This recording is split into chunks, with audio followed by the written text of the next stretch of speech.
Ladies and gentlemen, good morning. Welcome to today's program.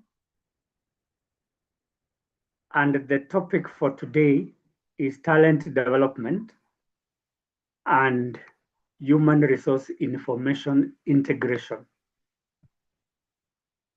This is module 4 of 6, which, as we are all aware, is a continuation of the talent management program. By way of introduction, let me say that talent development has emerged to be a strategic tool meant to, 1, attract, 2, nurture, and 3, retain top talent in an organization. By top talent, we mean people who are skilled, knowledgeable, experienced, and have the right abilities for them to perform their jobs effectively. Secondly, talent management and development have emerged to be a tool for competitive advantage.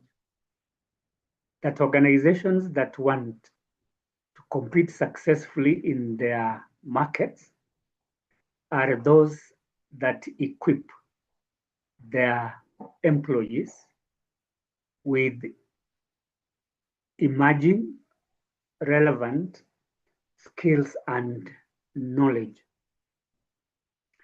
Without continuous talent development, organizations are likely to stagnate or even falter and eventually close because of lack of talent development. Why do we talk of closing organizations because of talent?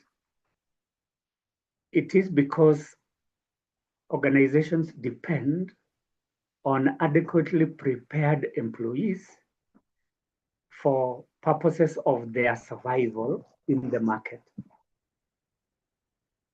That without skilled, knowledgeable, and experienced employees, then organizations are not likely to achieve their objectives, and the end result is failure to meet their objectives and eventually close. As part of our human resource function, talent development is very key. Key for various reasons. 1, it enables people to perform their work effectively. 2, it enables organizations to prepare future leaders. And 3, it enables organizations to achieve their strategic objectives. And it is for this reason that we want to expose ourselves to talent development strategies and how we can implement them effectively. The second part of our topic is Human Resource Management System, or HRIS integration. That as we talk about talent development, we adopt technological tools for purposes of streamlining our operations as HR managers. What are these operations we are talking about? 1, recruitment and selection. 2, training and development. 3, performance management. 4, employee relations. 5, compensation and reward. And lastly, health and safety.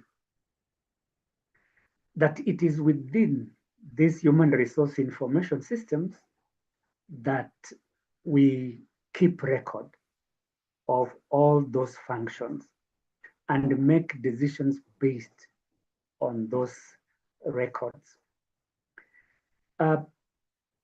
Records of all the employees that we have in our organizations in relation to those functions that I have just mentioned.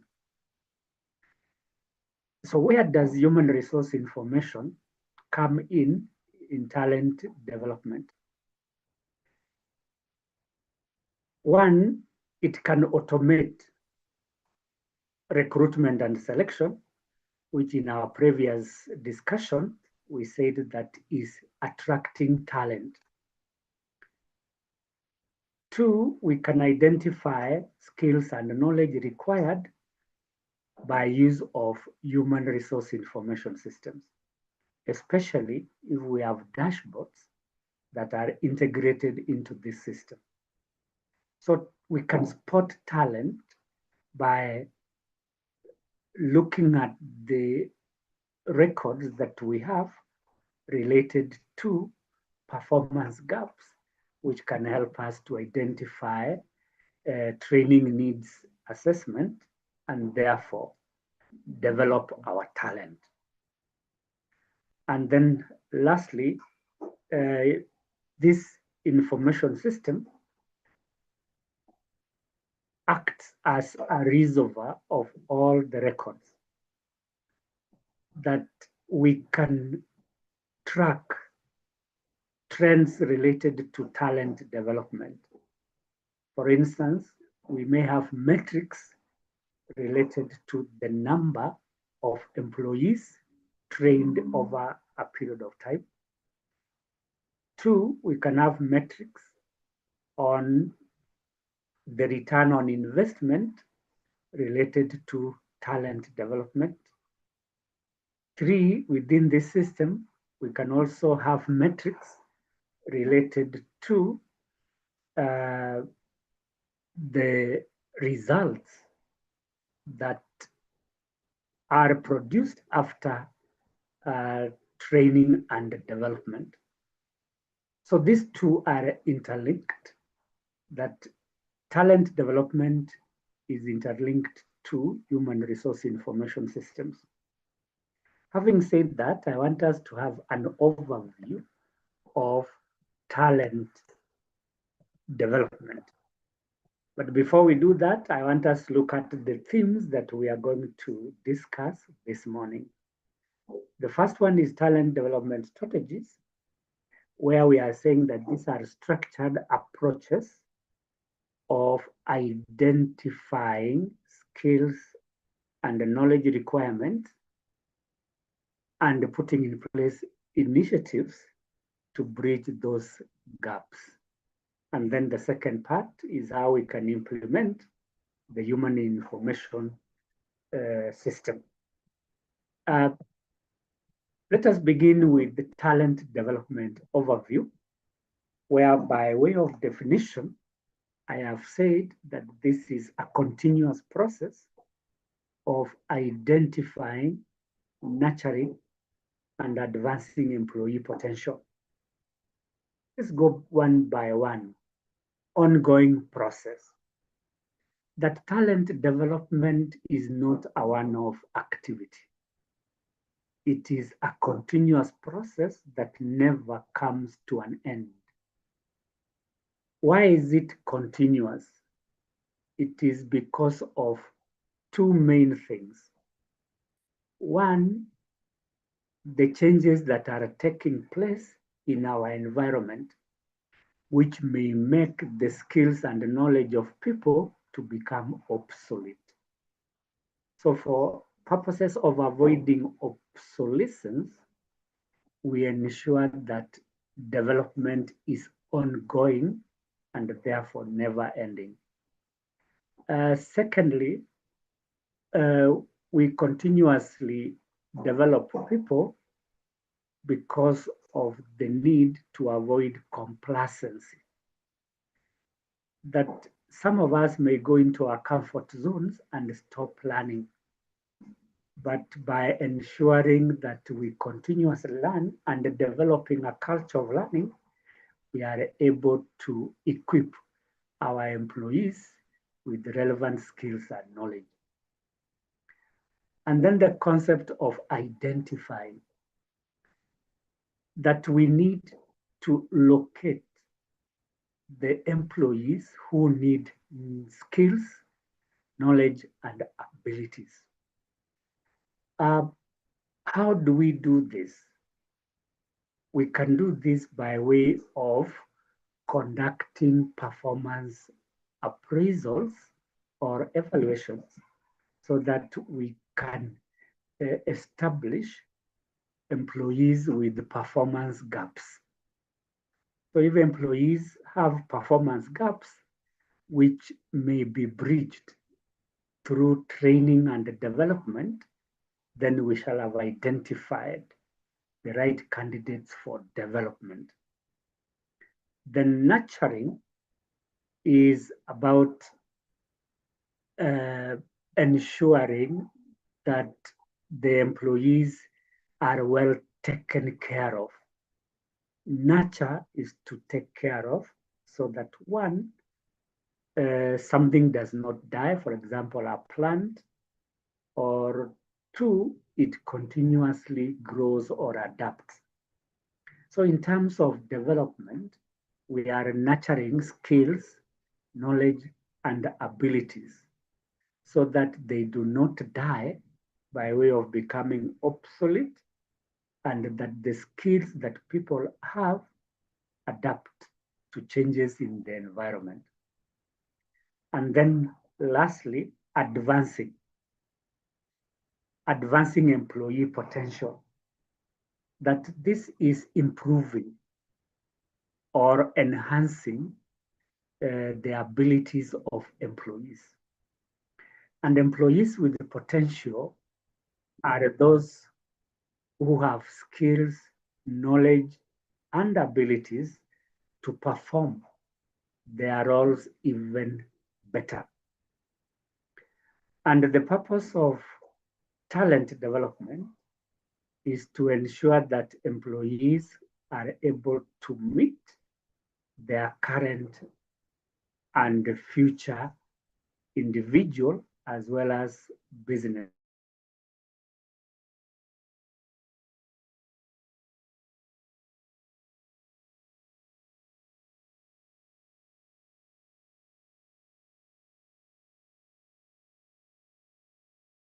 Then there is need for development.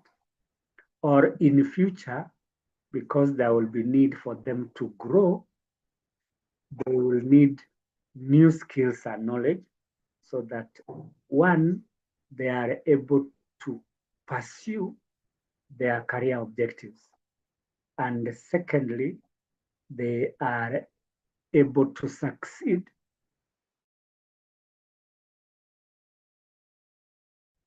So talent development is a process of identifying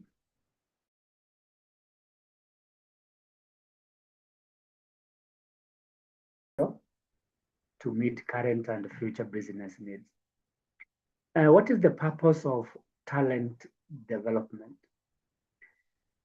Basically, it is intended to ensure that employees are prepared to meet organizational challenges effectively. Preparing employees. Organizations do not want to be caught by surprises. And specifically managers do not want to appear to be reactive when it comes to challenges. They need to be prepared adequately and early enough to meet those organizational challenges.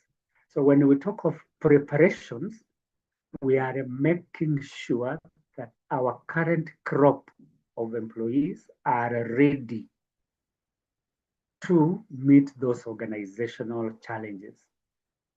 And then the question is, what are these organizational challenges?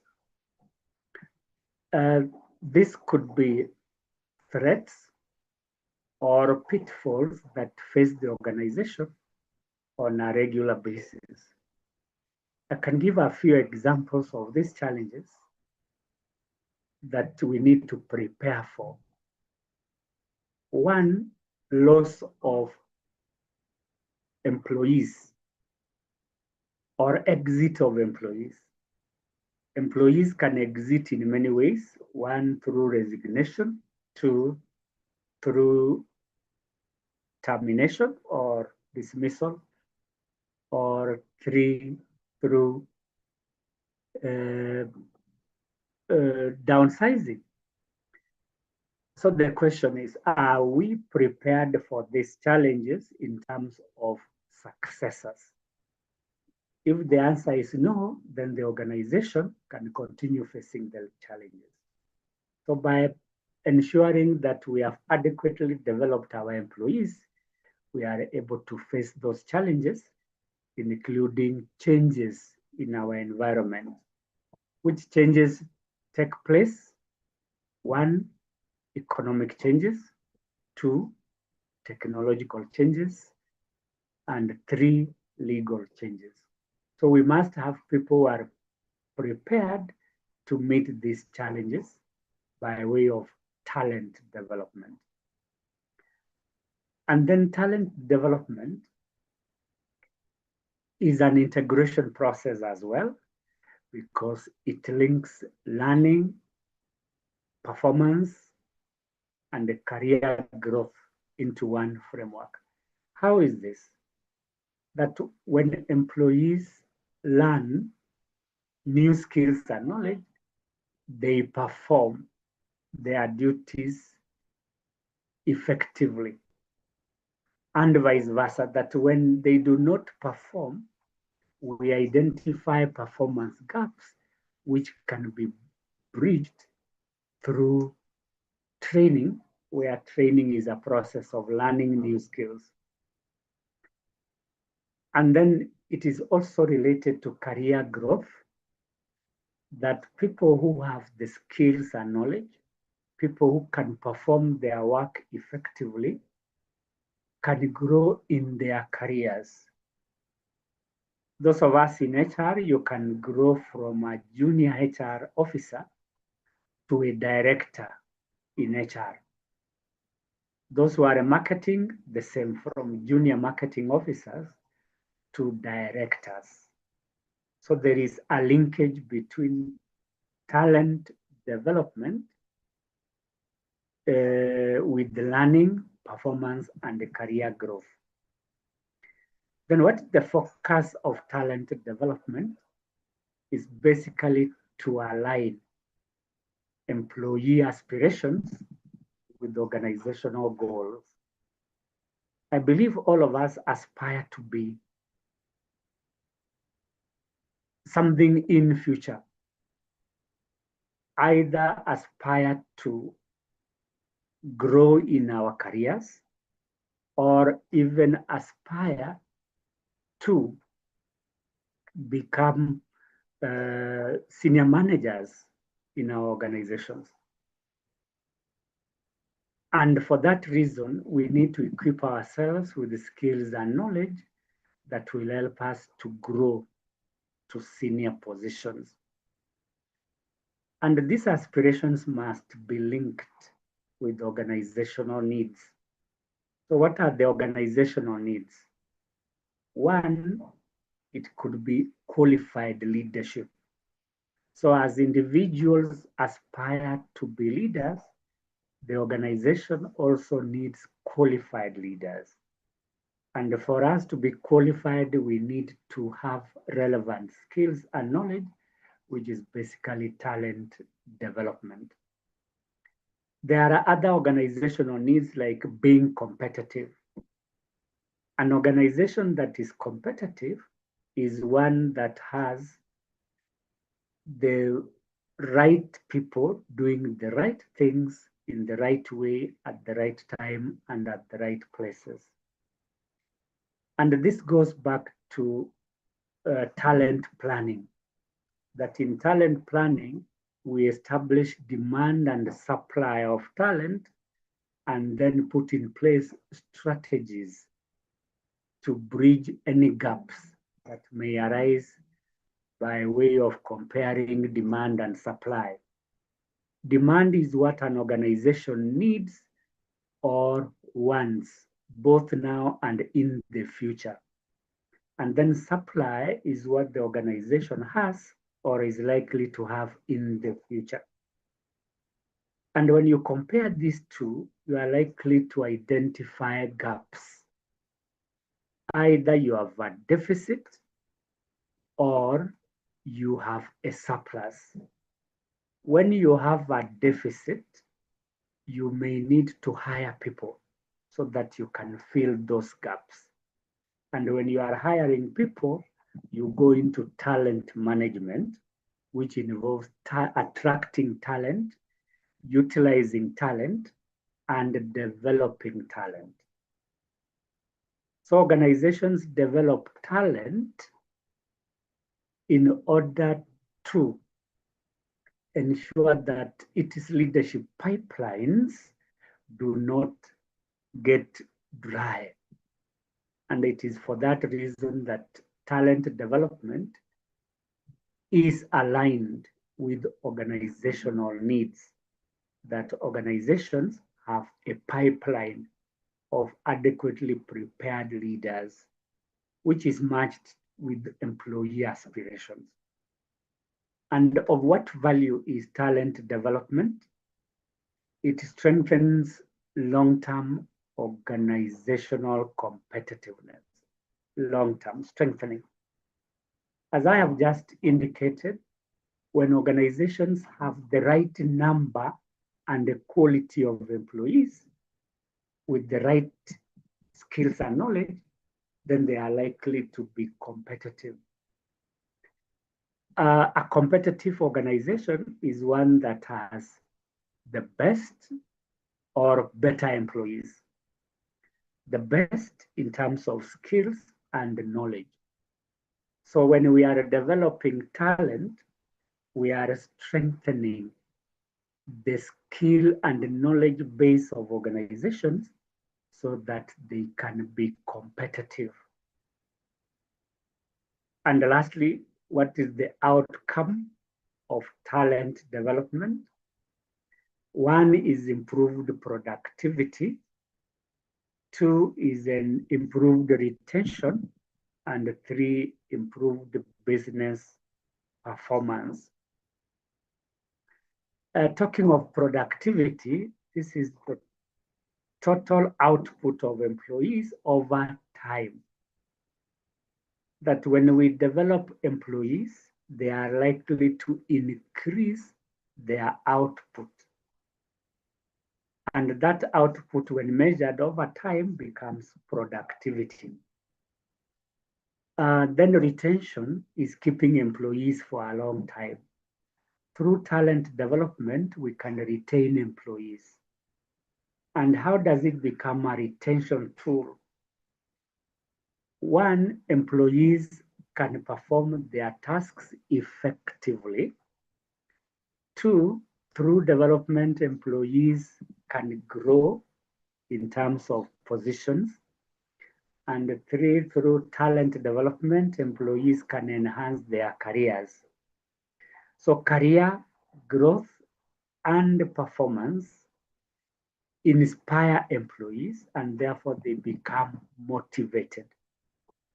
A motivated employee is likely to remain in the organization for a long time, and that is why talent becomes a retention strategy. And then lastly, business performance.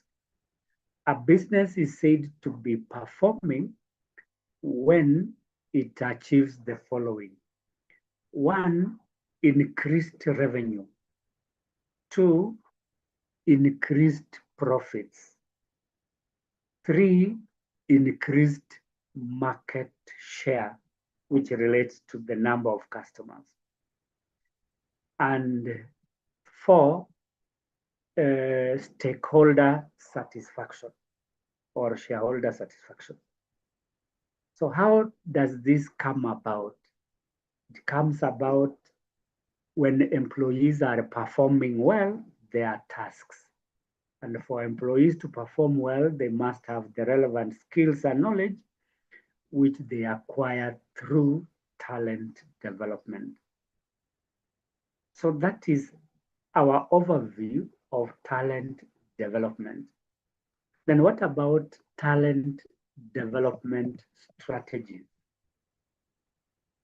A strategy is a game plan, or put in other words, a deliberate action that organizations take in order to attract, retain, and grow employee capabilities. Attracting. To attract means to get the attention of a person or create an interest in the organization. Organizations attract employees because of talent management. And one of the talent management strategies is talent development. So when we talk about talent development strategy, are those actions that organizations take to attract. And I said attracting is to create attention or create interest in the organization. So those strategies that attract, we are going to talk about them in a short while. Retain is to keep employees for a while, and then grow employee capabilities. This means to expand their capacity to perform or expand their skills and knowledge. What's the purpose of developing these strategies? And again, it is meant to align development with business goals. What are the examples of business goals that talent development strategy are meant to achieve? One is to be competitive in the market. Two is to grow either their products or markets. Or three, to survive. Then these strategies also help to close skill gaps. These are deficiencies in terms of skills and knowledge that people have, deficiencies. And these deficiencies affect their performance. We can identify these gaps by way of doing a performance evaluation so that we can identify performance gaps. And if these gaps are caused by a lack of skills and knowledge, then we shall have identified those skill gaps. So through those development strategies, we are able to close those skill gaps. So how do we close those skill gaps? Then the strategy comes in, for example, training, mentorship, coaching, career development, among others. And then the value of strategies is to create skilled, motivated, and future-ready workforce. Skilled because they acquire new skills and knowledge or technical competences to perform their jobs. Motivated that they are inspired to work harder and better. And the future-ready that they become potential successors for senior positions. And what is the outcome of these talent development strategies is to have skilled workforce, higher engagement. By engagement, we mean emotional and psychological commitment to the organization. And then sustainable success, that an organization becomes resilient enough so that it continues to exist for a long time. Like I said in my introduction, we need to develop people so that organizations do not die. Otherwise, if we lack a pipeline of successors, then we run into the trouble of not having people who are adequately prepared to take over positions. If we cannot attract people from outside as well, then it means that when employees leave, the organization suffers because there are no suitable replacements. There are quite a number of strategies that we are going to look at. 8 to be specific. We start with the first one, and that is employee training programs. We all know that training is a process of equipping our employees with the relevant skills and knowledge. For a person to be said to have a training need, it means that there is a performance gap. And this performance gap is caused by a lack of skills and knowledge.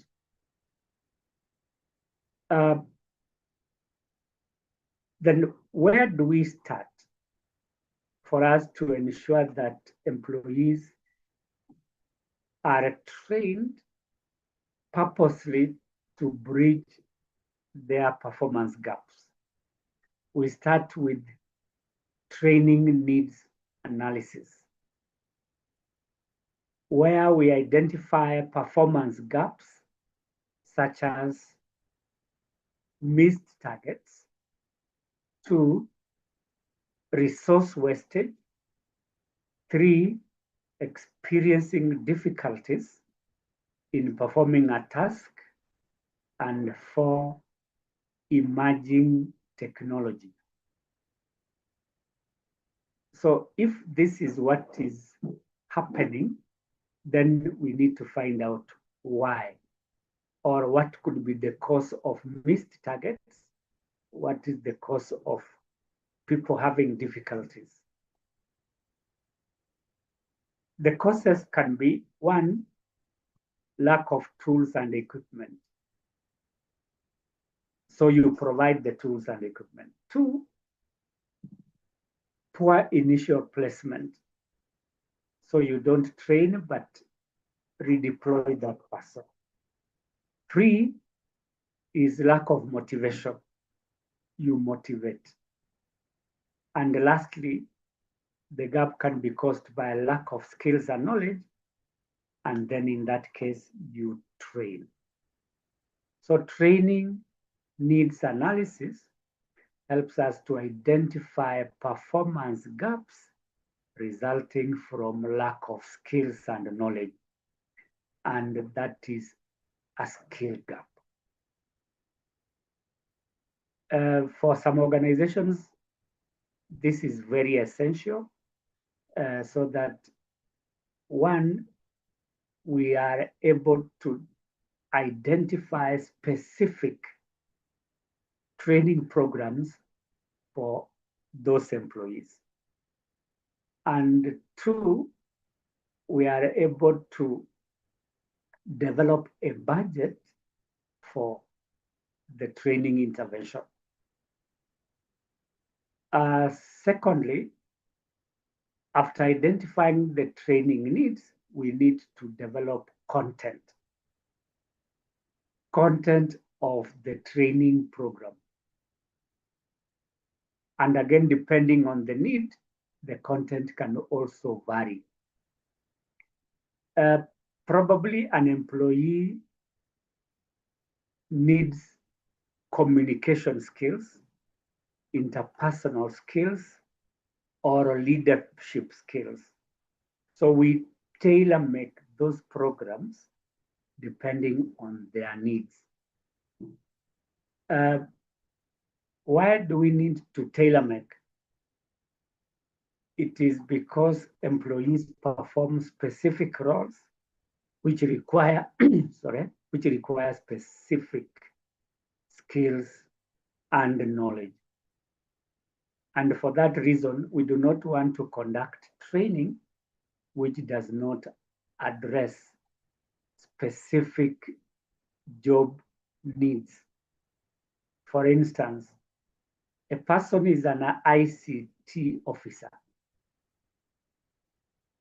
and the skill required here is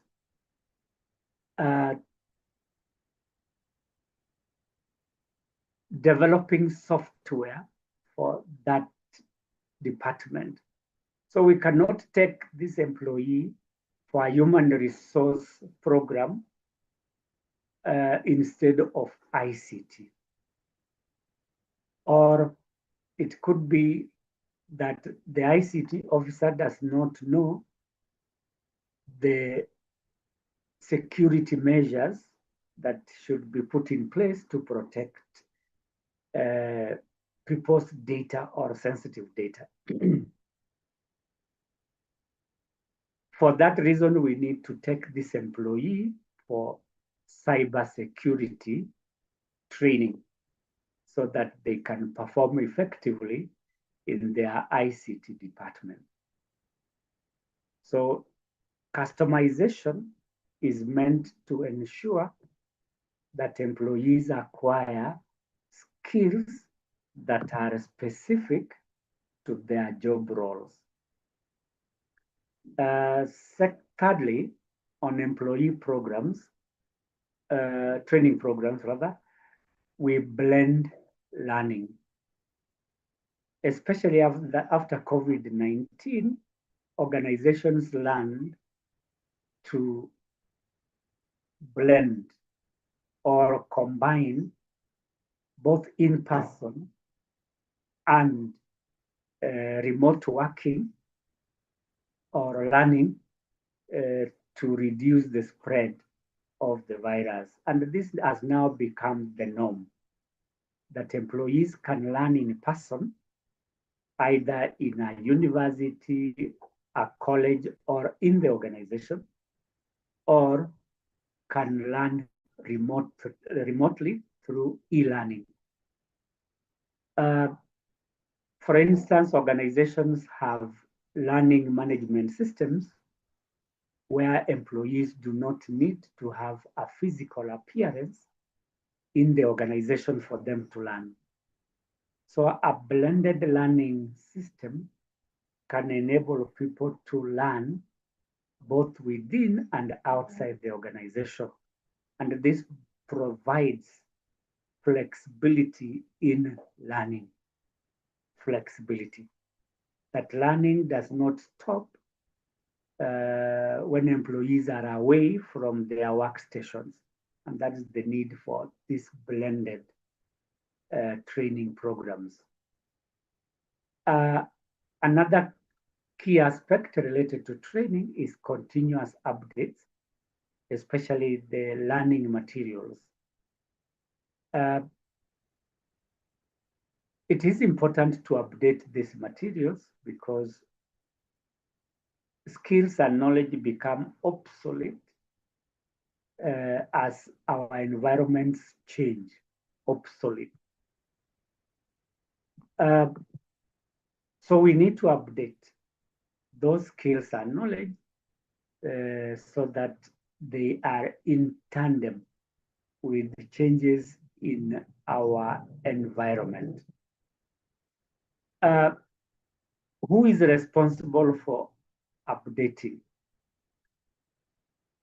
One is the human resource manager, or two, the learning and the development manager or personnel, so that we do not have irrelevant materials that cannot be used because they have become obsolete. We need current or up-to-date skills and knowledge. Because technology is also changing. For example, today, we now require AI skills. Everybody requires that because the world is transforming into AI. So all employees need to acquire AI skills so that they are able to use it, either to make reports, to train employees, or even to conduct performance appraisals. Without this continuous update, then employees are not likely to acquire those new skills, especially technological, which can make them more effective performers. Then lastly, we need to evaluate these training programs so that we can determine whether or not they are achieving their objectives. So the end of a training program requires evaluation. And this evaluation gives us feedback on the effectiveness of the training intervention. A training is said to be effective if it achieves its objectives. So what are the parameters that we can evaluate at the end of the training program? 4 in number. 1, results. 2, learning. 3, behaviors. And 4, reactions. Starting with the results. Employees must produce results after training. These results are related to the performance gaps. For instance, a person was not meeting his or her targets. At the end of that training, they should meet their targets or even surpass them. So we need the results related to target. Another result could be customer satisfaction. Probably there were complaints before the training. At the end of that training, customers must be happier. And these are results. Secondly, I mentioned something to do with learning. Employees must demonstrate that they have acquired new skills and knowledge. That is learning. So how do they show that they have learned? 1, transfer the skills and the knowledge to their workplace. And by transferring, they are able to share the learned skills and knowledge. And then secondly, they are able to use those skills. So that when we evaluate training, we want to see how many employees can actually use the learned skills and knowledge. So the second element of evaluation is learning. Have they learned? And how do you know that they have learned? 1, they are able to share what they have learned, and 2, they are able to use skills. Then number 3, behavior. We evaluate behavior. The way people do things must change after training. And there are certain behavioral measurements that we can look at. 1, time management. If the problem was managing time, then after the training, the employee should change their behavior so that they can manage their time well. The second aspect of behavior could be teamwork. Probably some people did not have collaborative or what you can call interpersonal skills. At the end of that training, we should see a change. a change in the way they work with others because they will have acquired new skills and knowledge. And then lastly is what I called reactions. We need to assess the reactions of the employees after a training program. These reactions may relate to three things. One, relevance of the training. Two, the training environment. And three, the presentation of the training. So when you evaluate this, you get feedback from the employees on whether or not the training was successful, particularly on relevance. We do not want to train people and acquire skills that they cannot use anywhere. Probably some of us have gone through a training program and at the end of it, you can't use the skills and knowledge that you have acquired. Probably, again, some of us have experiences like myself. We were, as part of training in teaching, I was a high school teacher, and part of my training was advanced linguistics, where we are using mathematical formulas to explain a linguistic rule. That language is not just the way we speak or write, but there are rules that govern this. And these rules apply mathematical formulas. And from my experience, I've never applied these formulas, which means that the formulas did not help me to apply my knowledge, but probably it helped me to have critical thinking skills in what I was doing. So we need to evaluate training so that we can establish its effectiveness. So ladies and gentlemen, one of the strategies of talent development is initiating training programs in whichever field. It could be marketing, it could be ICT, it could be human resource, or it could be in another department like finance. Secondly is mentorship and coaching.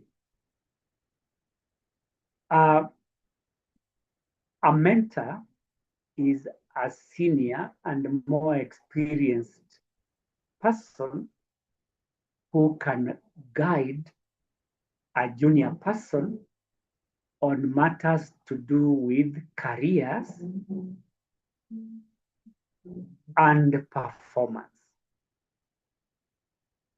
However, let me mention that today, a mentor does not have to be a senior person. It can be a junior person depending on their talent. And when a junior person is mentoring a senior one, then that becomes reverse mentorship. So a mentor is there to guide a junior employee on matters to do with the career, performance, as well as organizational culture. Then coaching is about equipping people with specific skills related to their job roles, and therefore is short term compared to mentorship, which is long term. But for a person to acquire or ensure that they achieve their careers, that is long. Culture is long, and the performance is long, but coaching is specific.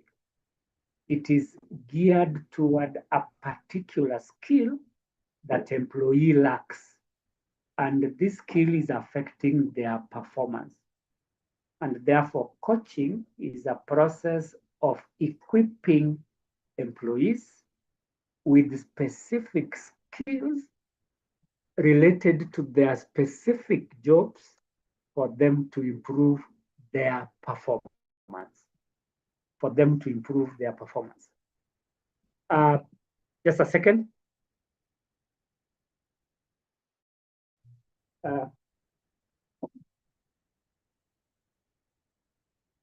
Just like in football, we have a coach who trains people on how to pass balls, to score goals,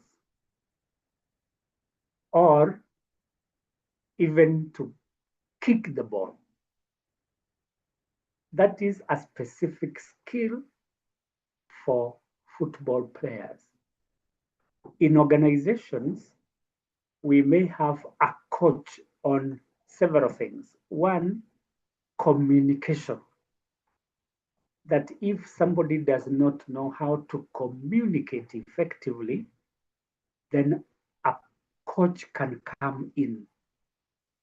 And this coach will train the employee on how to pronounce words clearly so that people can understand pronunciation. Or if it is not spoken, it could be written communication. How to construct logical and grammatically correct sentences. So that becomes a coach whose work is to improve the communication skills of a person. Or it could be a coach on interpersonal skills, how to relate with one another, where interpersonal skills include one, listening. That when you are in a group environment, you must learn to listen. So the coach will train the employee on how to listen and the importance of listening. Two, interpersonal skills requires understanding. So the coach will train the employee on how to ensure that they understand others without judging them. So that is where mentorship and coaching becomes very important as a strategy of talent development. So what are the key concepts associated with mentorship and coaching? One is objective setting, that the mentor or mentee or coach and coachee sit and set clear objectives on what they want to achieve and how they will achieve that. Good objectives, as it were, must be specific, measurable, attainable, realistic, and time-bound. Specific. For example, in coaching, you want to set specific objectives, and this objective is to improve the pronunciation of an individual employee. If it comes to communication, improve pronunciation. That becomes a specific aspect related to communication. And this must be done within a specific period of time. So it is to enhance the of the employee within 3 weeks. That becomes specific, becomes measurable, and it's realistic. So if it is mentorship, we want to mentor employees on their careers. Again, we look at the specific objectives. One of the objectives could be ability to identify careers for the employees. So the employee must be able to identify a career for himself or herself. Secondly, is the matching process. Mentorship and coaching can be said to be a buddy system where we are matching mentors and coaches with employees who need skills and knowledge. And this pairing or partnerships requires that the skill gaps are matched with the mentors and coaches. So if we are talking about mentorship or leadership, the person being mentored must be partnered with a mentor who is skilled in leadership, so that the mentor is able to pass the leadership skill to the mentee. And we can do this by way of identifying the coaches and mentors who have those skills, and then bring them together by way of matching, and the process begins. If there is a mismatch, then mentorship and coaching can easily fail, because what will be the mentee learn from the mentor? Basically nothing. So we need to match the two. The mentors have the skills, the mentees have the gaps, so that they can learn from them. Another component of mentorship and coaching is training. That in the event we do not have skilled and knowledgeable mentors and coaches, we train them. We take them for training programs, probably outside the organization. Through these training programs, the mentors and the coaches are able to develop skills that they can use to train others. And some of the skills that they need to acquire include interpersonal communication and feedback. Why interpersonal? It is because there is a relationship between the mentor or coach and their trainees. And for them to have a working relationship, there must be interpersonal skills that the mentors and coaches have, so that to enhance the interpersonal relationship, relating with others. Otherwise, without effective interpersonal skills, this relationship may die. Secondly is communication. Both mentors and coaches communicate with their mentees and coaches. This communication must have three characteristics. One, accurate. Two, relevant. And three, timely. Somebody without these communication skills then may affect the communication process, because the communication is not timely, is not relevant, and that it is not accurate. And for that reason, we need to train these two people, mentors and coaches, on communication, because they need to share, because communication is about sharing. They share their own skills and knowledge with their juniors. And on feedback, these are responses.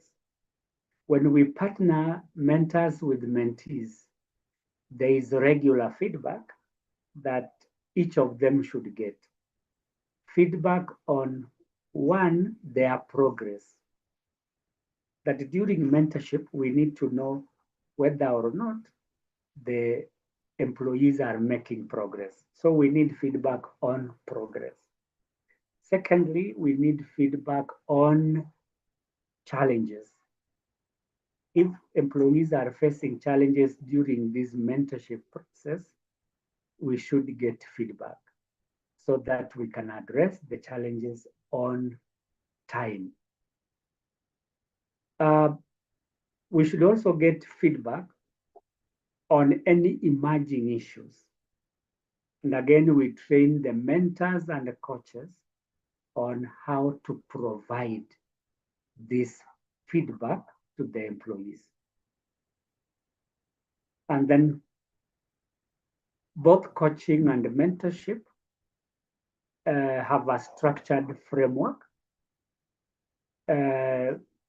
which ensures that the coaching and the mentorship achieves its objectives and that it is orderly. So how do we do this? One, setting timelines. Although mentorship is a long-term process, it doesn't mean that it will take forever. It can take 6 months or even 1 year. That is a timeline. So that is adequate enough for somebody to be mentored or coached. Then milestones, things that have to be achieved and that can tell us progress. So what are the milestones that we can use as our KPIs to show that mentorship and coaching is working? And lastly is a timetable for meetings. Both coaches and mentors have work to do. They may not be available all the time. So the mentor and the coach have to agree with their students or learners on the time to meet. For coaching, because it is short-term in nature, they might meet like weekly, or in some cases where need arises, daily, so that they can acquire the skills and knowledge very quickly for them to start performing. Allow me to talk about the schedules with respect to accelerated leadership development. That in cases where we need our junior staff who have potential to succeed others very quickly, we need to accelerate this process. And where we are mentoring and coaching junior staff in this accelerated process, then the meeting schedules will be shorter. So we talk about either daily or weekly, so that the employees can be prepared very fast to occupy senior positions. Shortly, I will be talking about leadership development as a tool or as a strategy of talent development. So those meeting schedules are important as a way of structuring mentorship and coaching. And then lastly, monitoring and evaluation as a way of ensuring that there are no deviations from the objectives that were set. So that feedback that we get out of monitoring and evaluation helps us to assess progress and impact. Is there a change? Because impact is change over time. Is there a positive change in the mentees and coaches? That is why we need to have regular reviews. Without these reviews, we may not know how we are doing, and that can be a waste of time and resources. Before we take a little break, I want to move to the third strategy in talent development, and that is leadership development. As I have indicated, this is a process of preparing junior staff to occupy senior positions by equipping them with the relevant skills, knowledge, and abilities. And this will ensure organizational continuity and resilience. Continuity, that there is no gap in terms of performance, or continuity, that there is no interruption in terms of succession. On resilience, through leadership development, organizations are able to deal with the crisis or survive any threat that may come their way. That as a resilient organization is one that is capable of dealing with crisis, especially when it comes to leadership. Then what are the ways in which we can develop leaders as a strategy of talent development? One, it could be training and workshops. Training, in most cases, is a structured process of acquiring skills and knowledge, either in a training institution or a learning center. And in this training, there is a facilitator who equips the learners with the skills and knowledge. So training can be a short program, like 2 days, 3 days, or a week. And in other cases, training can take longer, where we are saying that training is intended to equip a performance gap. Talking of workshops, this is where people in a department come together to discuss issues affecting them and finding solutions. In these workshops, there could be keynote speakers who can share their industry experiences. But that's not a training. It is a sharing experience where people come together to learn from one another, unlike training, where there is a facilitator to train others. So in workshops, we identify issues, brainstorm on the issues, and find solutions.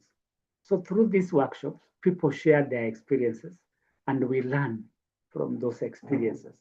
And that is part of leadership development. Secondly, another way of leadership development is job rotation and stretch assignment. Job rotation is moving people from one section to another within the same department. Emphasis is within. But in some cases, it can be in other departments if we want to expose the employees to what others are doing in other departments. Why job rotation? 3 things. One, we are able to multitask or multi-skill employees, which is part of talent development, multitask or multi-skill, so that people do not have a narrow approach to the performance of a department like HR.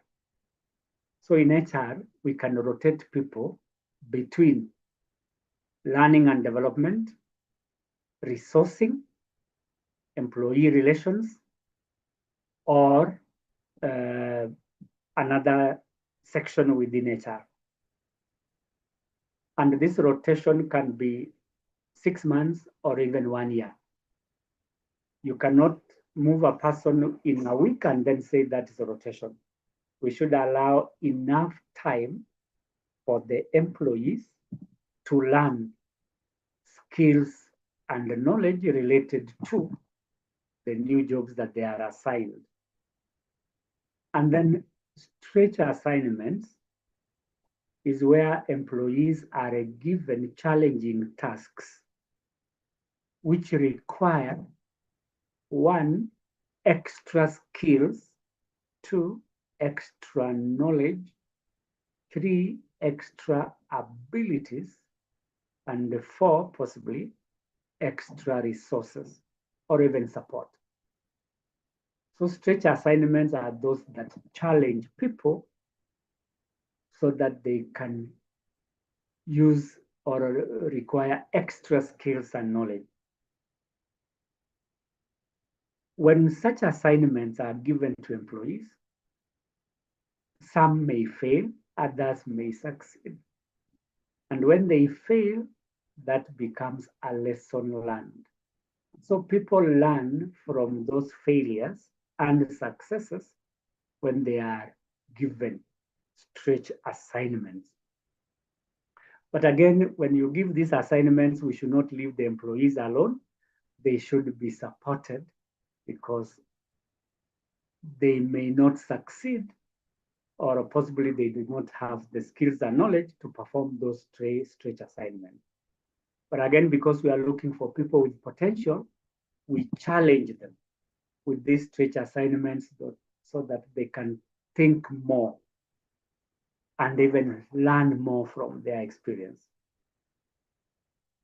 Another way of leadership development is action learning, where these potential leaders are given or are required to solve problems related to the organization or even outside.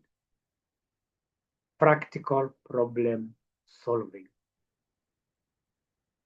Why problem solving?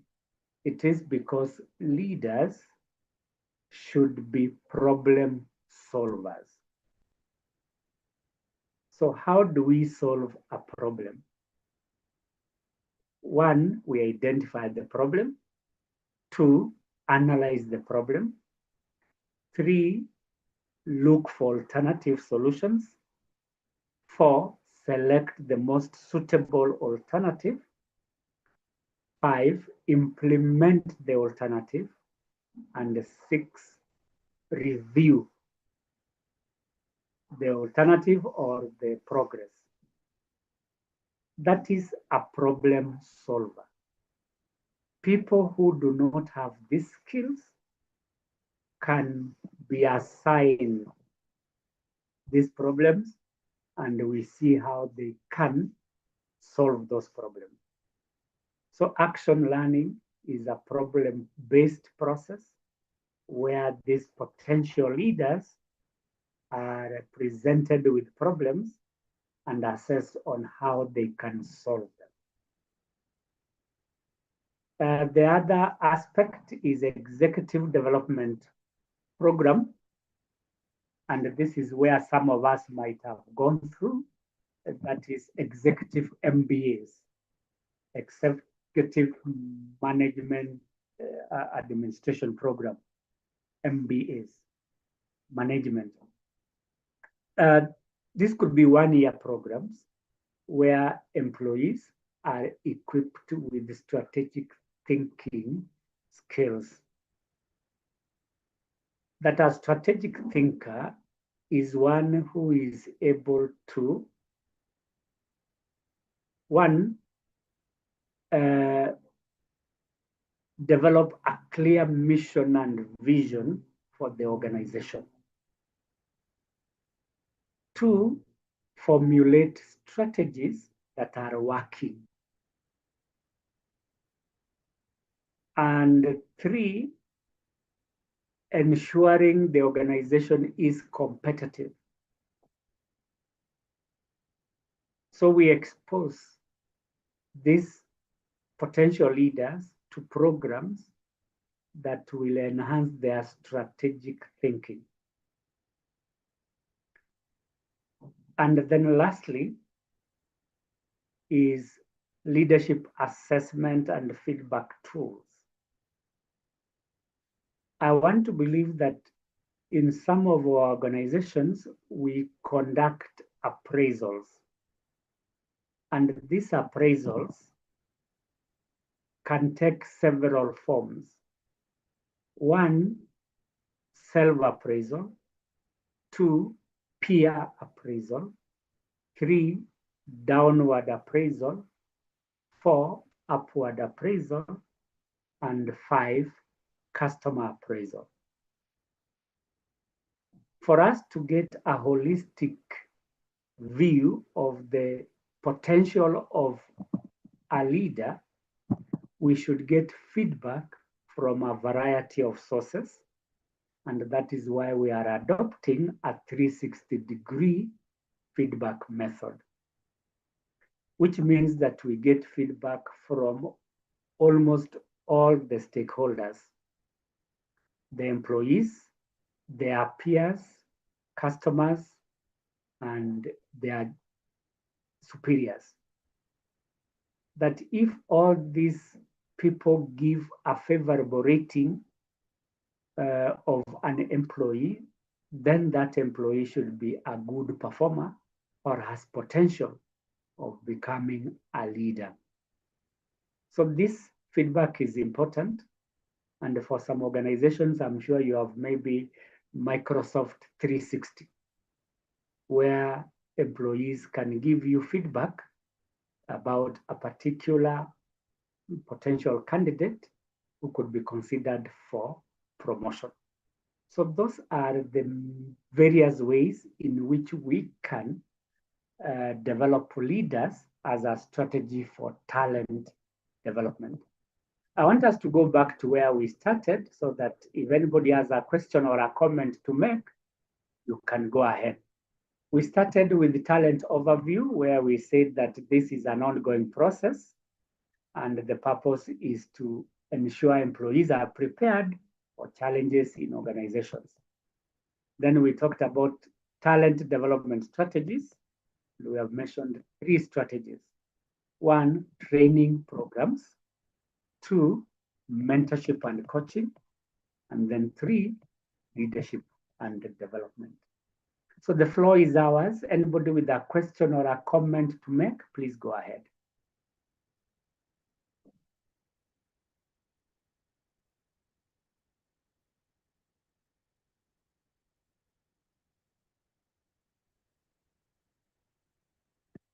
From my end, I can see Jemima. Jemima, if you are there, please make your comment or ask a question.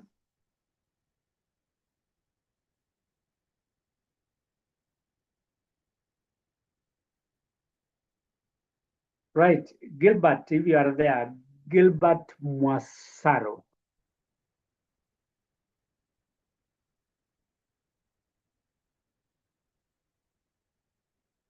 Currently, Mwasaro is not responding. Ruth Mora, if you are there, please ask your question or make your comment.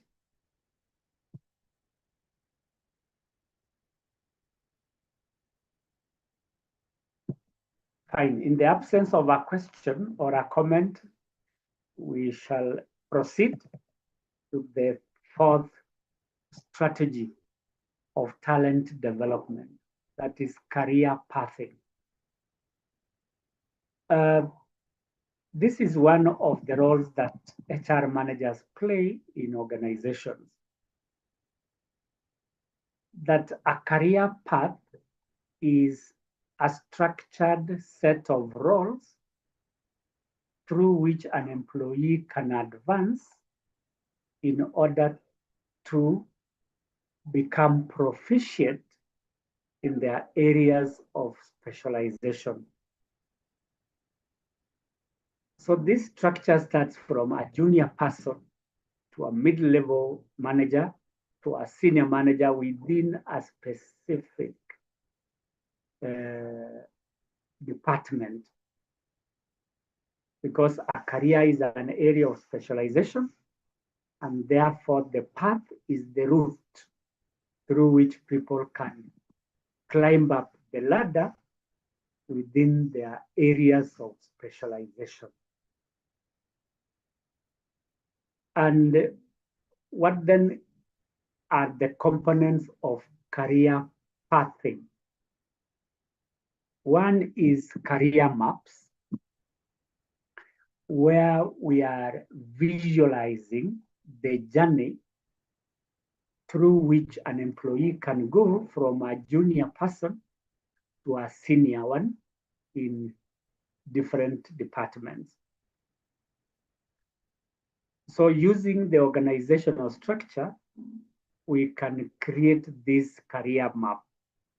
For example, in HR, the lowest ranking person could be a HR officer at the entry level.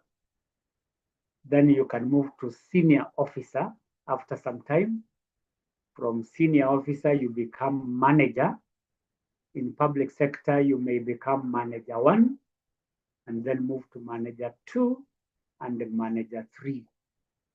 Then from there, you can become a director. And from director, you can become anything, such as a CEO. So using that structure, we can visualize the journey of an employee from the time they join to the time they exit the organization. We prepare career paths based on the potential of the employee, so that an employee can grow within an area of specialization like HR, finance, or marketing. Without this visualization, it becomes difficult to see the future position of our junior staff. And as it were, when we develop career plans for our employees, then we are likely to motivate them and by extension retain these people, because they know where they want to be or where they will be in future. Secondly is development plans.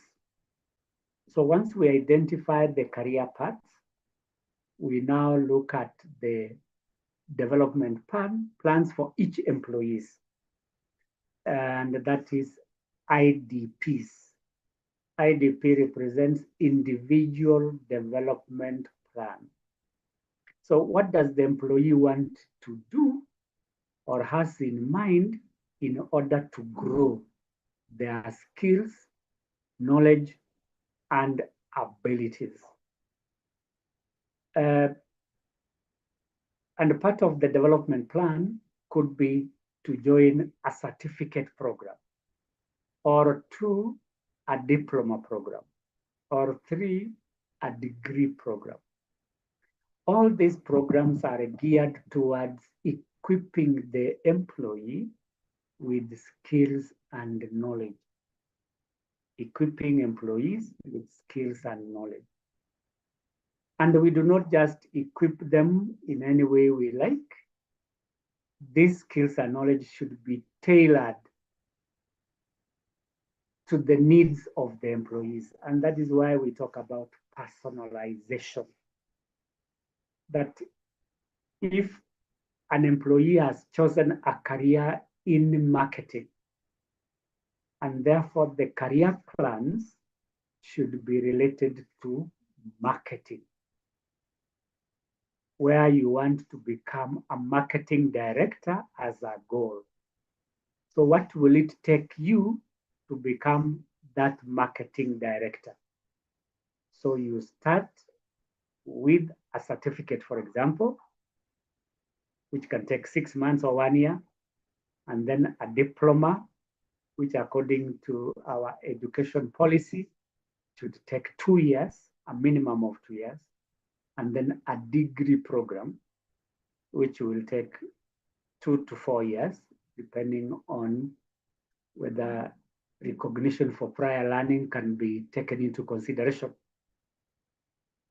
So these development plans start with the objective of the individual employee arising from their career, and then identifying programs that can enable them to grow their careers. Thirdly, in career pathing, we talk about performance reviews, where we are evaluating the outputs and outcomes of employees to see whether they are making progress within their careers. And this is where we talk about performance appraisals, so that we see or establish the performance of employees. If employees are not performing very well in their careers, then probably they do not have what it takes to take that career. And in some cases, we may find that through these evaluations, employees have a liking for another career because their competences may not be applicable in their current position. So where employees are not performing well, we find out why. And if we find that their skills and knowledge are misaligned, then we take them to positions which are aligned so that they can advance their career opportunities. Then lastly, which I have already mentioned, mentorship program. We can mentor people on their careers. That if it's a career in HR, we can mentor people in HR. In finance, we do the same. In ICT, we do the same. So mentors, as I indicated, are senior or more experienced people who can guide others on their careers. So how do they guide? By way of identifying the strengths of the employees, through exploring career opportunities, and 3, guiding the employee in their career choices, so that a career choice is made based on strengths and weakness, as well as career opportunities available. I'm sure many of us were not well guided when we joined our organizations. So we started as administrative staff with general skills and knowledge. Then we found it difficult to now go either to finance, to HR, or to ICT. And some of us might have ended where we are, either by accident or just by pursuing our dreams, and not necessarily strengths and weaknesses that you may have had. So through mentorship, we are able to be guided or guide others so that they can be clear on their career prospects. Another strategy is succession planning, where succession planning is preparing junior staff to occupy senior positions. And in succession planning, we look at those people with potential. And the potential people are those that have the right mix of skills, knowledge, experience, and abilities. These are the ones that could be considered for succession. So where do we begin when we are doing succession planning? One, we have to identify those critical roles. So what are these critical roles? These are positions that are key or very important for the success of the organization. Very important. And I'm sure that in your organizations, the roles that exist are those that are necessary for success. For instance, organizations cannot do without finance. So finance becomes a critical role. And for that reason, you may not outsource finance unless the audit part. Secondly, you may have a critical role like marketing, especially those of us in private sector. Because your core business is to sell either goods or services, then a marketing department becomes necessary. And that becomes a critical role. In other organizations, human resource is a critical position because employees are a very important asset, and therefore they don't want to outsource that. So by identifying those critical roles, we are now able to identify people to occupy them. And then before we get the people to occupy them, then we do talent assessment. Who are the people with potential to occupy those roles? And as I said, those people with potential are 1, skilled, 2, knowledgeable, 3, experienced, and 4, have the right abilities. For example, leadership ability or competences. So we assess potential successors by looking at what they have and what they do. What they have could be the qualifications like skills and knowledge, and what they do is their performance. See, these are the people eligible for succession. And then development plans, which I mentioned earlier under career pathing. So we look at the development opportunities available for the employees. For instance, somebody with potential in finance, we look for those opportunities for them to learn so that we can prepare them for succession. For instance, if a person in finance has potential to become a finance manager, and probably they lack skills in payroll preparation. So we take them for training on payroll preparation as a way of preparing them for succession. Or it could be the use of a software. Mostly finance people use spreadsheets. So we train people on how to use those spreadsheets in finance as a way of preparing them for senior positions. And the same happens to other departments like HR, where we are preparing HR leaders by looking at their potential. Potential like in employee resourcing, potential in learning and development, potential in employee relations.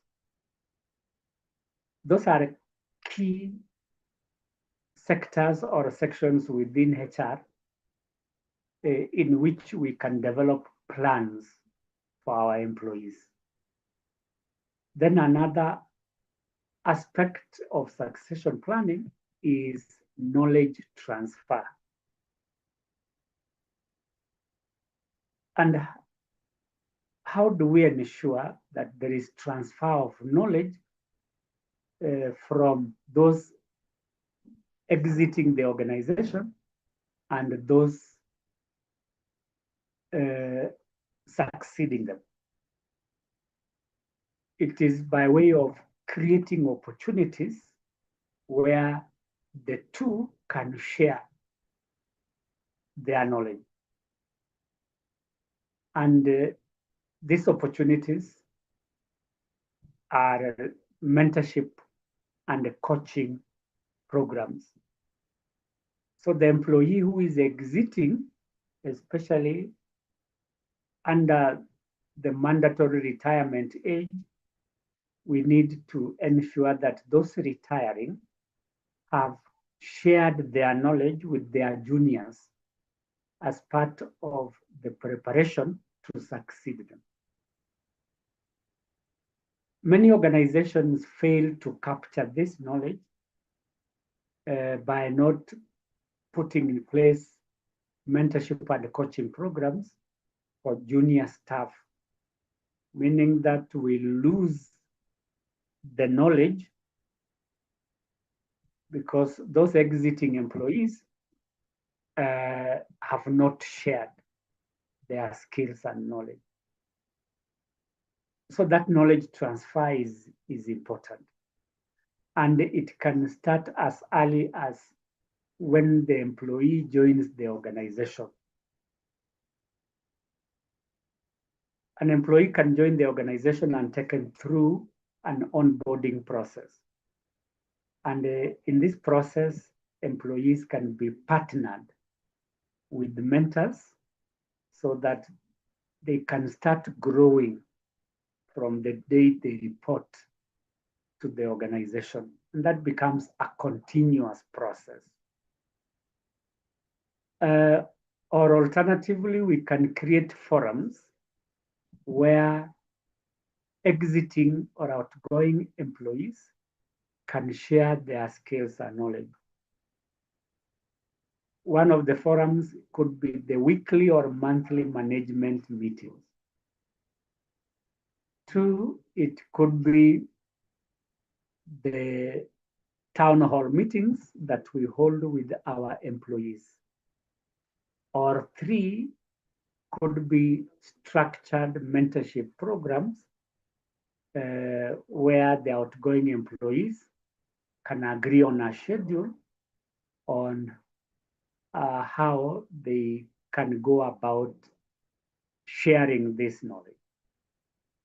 And then lastly, monitoring and evaluation. As you will notice, monitoring and evaluation is a key aspect in any process because it gives us feedback on how we are progressing or how we are doing.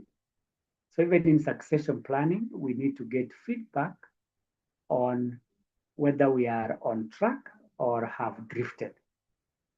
So we review the progress of succession so that we ensure that the people we identified for succession are acquiring the relevant skills and knowledge and that they are progressing well. So that is another strategy for talent development so that we prepare people for senior positions. Another strategy is competency development.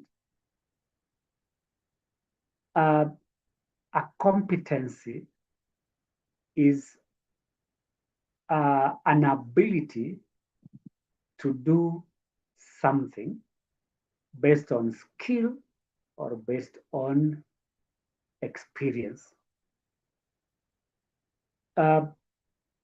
In public sector organizations, is what they call competency framework, which has been developed by the public service. to ensure that employees acquire skills and knowledge for them to perform their roles effectively. I also believe that even in private sector, we need certain skills, knowledge, and experiences that will enable people to perform their roles effectively. And there are these three key competencies that employees must have. One, the core competency. These are skills and knowledge that everybody in an organization must have. For example, communication. That for as long as we are relating with others, whether within or outside, we must have effective communication skills. Another core competence is teamwork. That employees must work as a team because there is nobody in an organization who works alone. So teamwork becomes a core competency for everybody. Others could be interpersonal skills. Becomes a core competency because you are also able to relate with others. Then coming to technical competence, these are skills and knowledge required for a particular role. For example, training is a role that requires particular skills for training. Or accountancy. If you are an accountant, you must have skills related to accountancy, like balancing of books of account. In marketing, you must have technical skills related to the 7 Ps of the marketing mix. For example, promotion is a technical skill which requires people to advertise or sell personally, or sometimes give 2 for the price of 1. Technical skills are required for specialized roles like HR. Then another competence is leadership skills, and that is why in public sector, there are programs for leadership development, which employees may have to go at least once a year or in their lifetime, so that we know that we have prepared people adequately for senior positions. I am aware of senior management development programs, which many of us may have undertaken, and therefore that becomes a tool or a way of developing the competences of our employees. Secondly, we need to do a needs assessment in competency development. And we do this by way of identifying the current skills and areas of improvement. Current skills can be done by doing a skills audit. And in the skills audit, we can do a survey within departments to identify people with the relevant skills to perform their jobs effectively. So in this survey, we can ask people what skills they now have and what skills they may need. So that becomes a way of identifying skill gaps. 2, we can do observations. Observe people doing their work. For instance, in human resource management, there are various functions that we perform, such as recruitment and selection.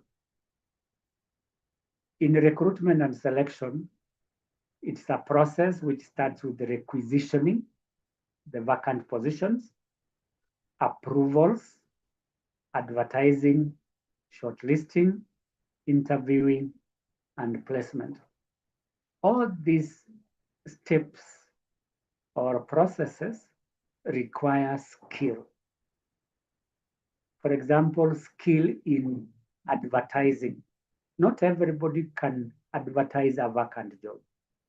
So we can observe how they have drafted or designed the advertisement. And from there, we can judge whether they have the skill to advertise positions. During interviews, the interviewers must have interviewing skills. So again, we can assess the interviewing panel on interviewing skills by observing them so that we can identify the skill gap. In some organizations, we conduct mock interviews so that we can identify the skill gaps among the panelists. And where there are these skill gaps, we take them for training. And that training becomes a talent development strategy. We can identify training gaps in all areas. And all areas, I mean all departments, not specifically HR, so that we know which areas that the employees are weak in and improve them through skill acquisition. And again, competency development also requires tailor-making training programs to identify those specific skill gaps. As I indicated earlier, we to suit the individual needs, which are also aligned with the organizational goals.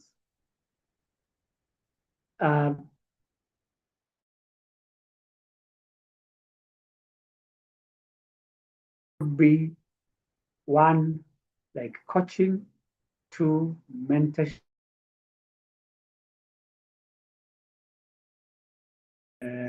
and four,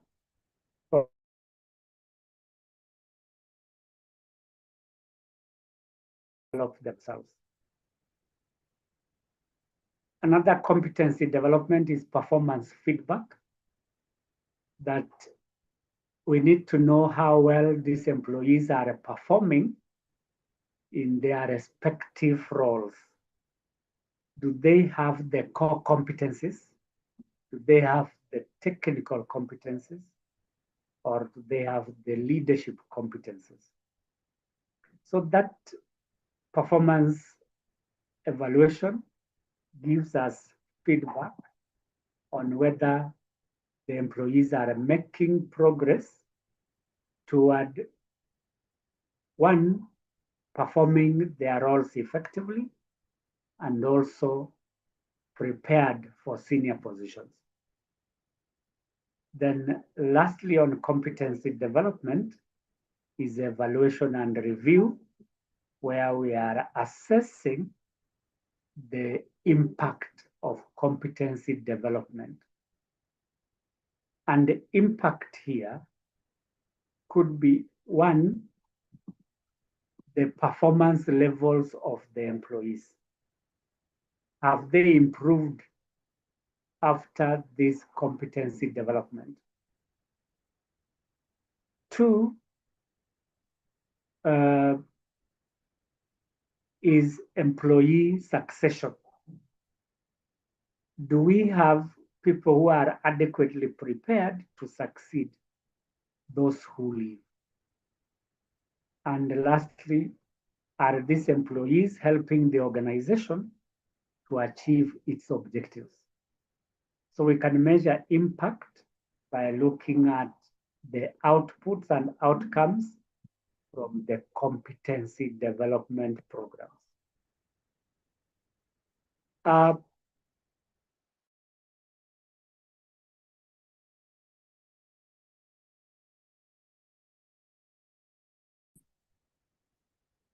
Culture is a way of life. And therefore, in learning and development,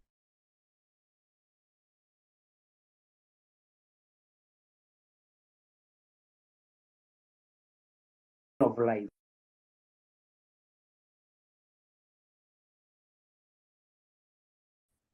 Then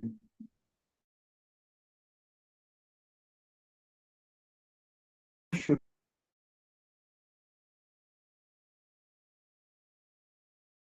continuous learning. And two, knowledge sharing. That where there is a learning culture, people learn from each other through sharing. They share their experiences, they share their knowledge, and they also share their skills. And we have several strategies.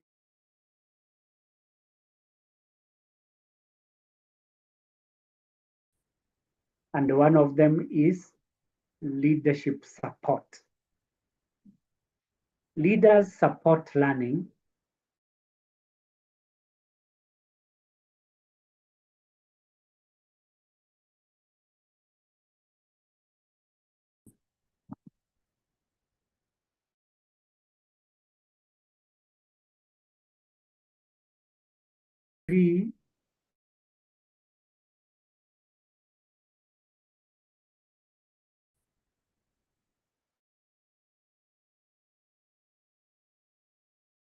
leadership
sorry, there was an interruption on our network.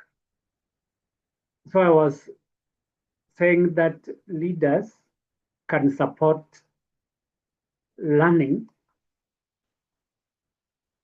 in many ways. One, it is by providing resources such as money. Two, it is by becoming role models by joining those training programs. And three, by their own personal commitment to ensure that people are learning. Without this, it becomes difficult for people to develop a culture of learning. Because in most organizations, culture is shaped by the leaders of the organization. So to promote continuous learning, the leaders can support the learning process by way of allocating resources. Two, becoming role models. And three, committing their personal time to learning. Secondly, open communication, where employees feel safe in sharing their knowledge, making mistakes, and providing feedback, even if it is negative feedback. Where the environment is not safe, then employees fear sharing their knowledge, especially where the leader feels threatened that the employees are going to outshine them. So people may not be willing to share their knowledge. Secondly, in some organizations, people fear making mistakes, that these mistakes may lead to several repercussions. For example, demotion, to reprimand, or in some cases, dismissal. I've heard of people in organizations complaining that an employee has been dismissed because there is a mistake they made, probably an accident that was not intentional. So people fear in such an environment, get things. And then giving feedback, some managers don't like negative feedback because that will show them in bad light, that they are not performers. So to create a learning culture, we need to have open conversations where it is safe to share ideas. Another aspect related to learning culture is access to learning opportunities. That all of us, irrespective of our position, should be given equal opportunities for training. In most organizations, employees are given at least 2 opportunities for training every year. 2. And this depends on availability of resources. So where employees are given such opportunities, they will be motivated to learn. So every time there is an opportunity, they will want to acquire new skills and knowledge.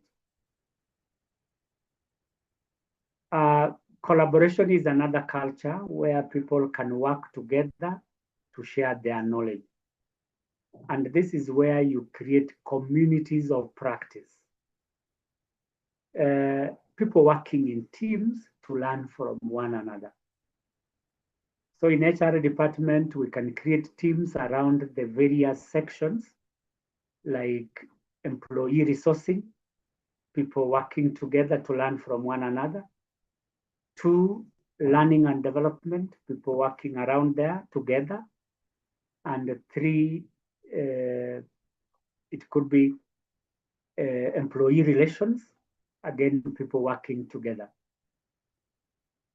Where people work together, they learn from each other because all of us have different experiences, different skills and knowledge.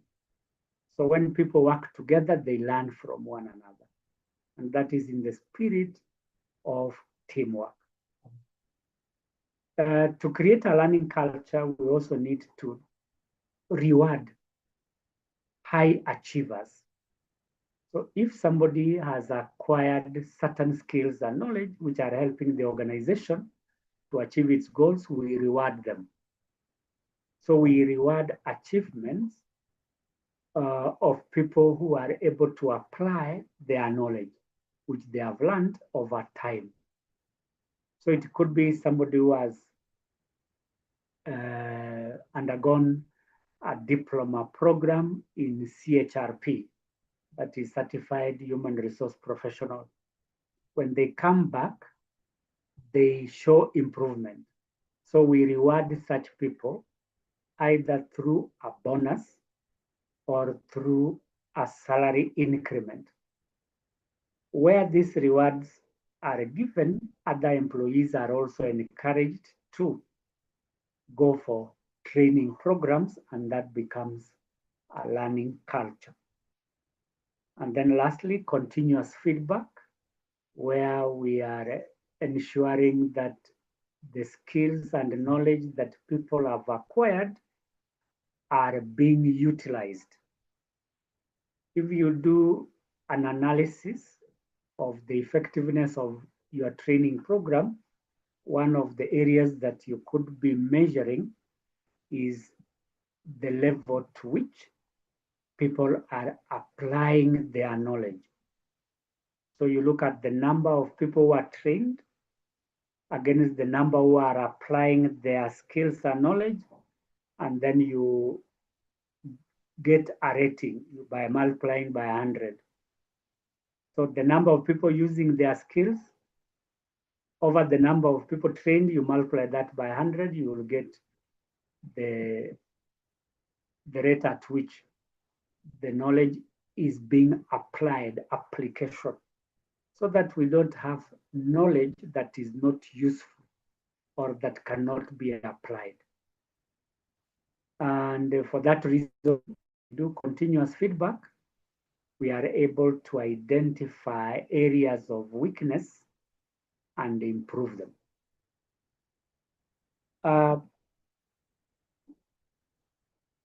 Next is employee engagement as a strategy of talent development, where employee engagement is or can be looked at in two ways. The emotional and psychological commitment, or two, the level to which employees participate in organizational activities. So we can look at the two together, engagement as a form of motivation, and which leads to retention, or engagement as the level of involvement. Then what are the key components related to employee engagement? One is feedback channels. We can get to know who is an engaged employee and who is disengaged. And how do we do that? We can conduct a survey, an engagement survey, so that we know who among our employees is highly engaged, who is moderately engaged, and who is highly disengaged. And when we get this feedback, we can communicate to the employees. Feedback enables employees to know where they are performing well and areas that need improvement. Without feedback, people may not know their progress or how they are performing. So as a way of ensuring psychological and emotional commitment, we give people feedback. Feedback on even their questions they ask. If somebody has asked a question about something in the organization, we need to communicate.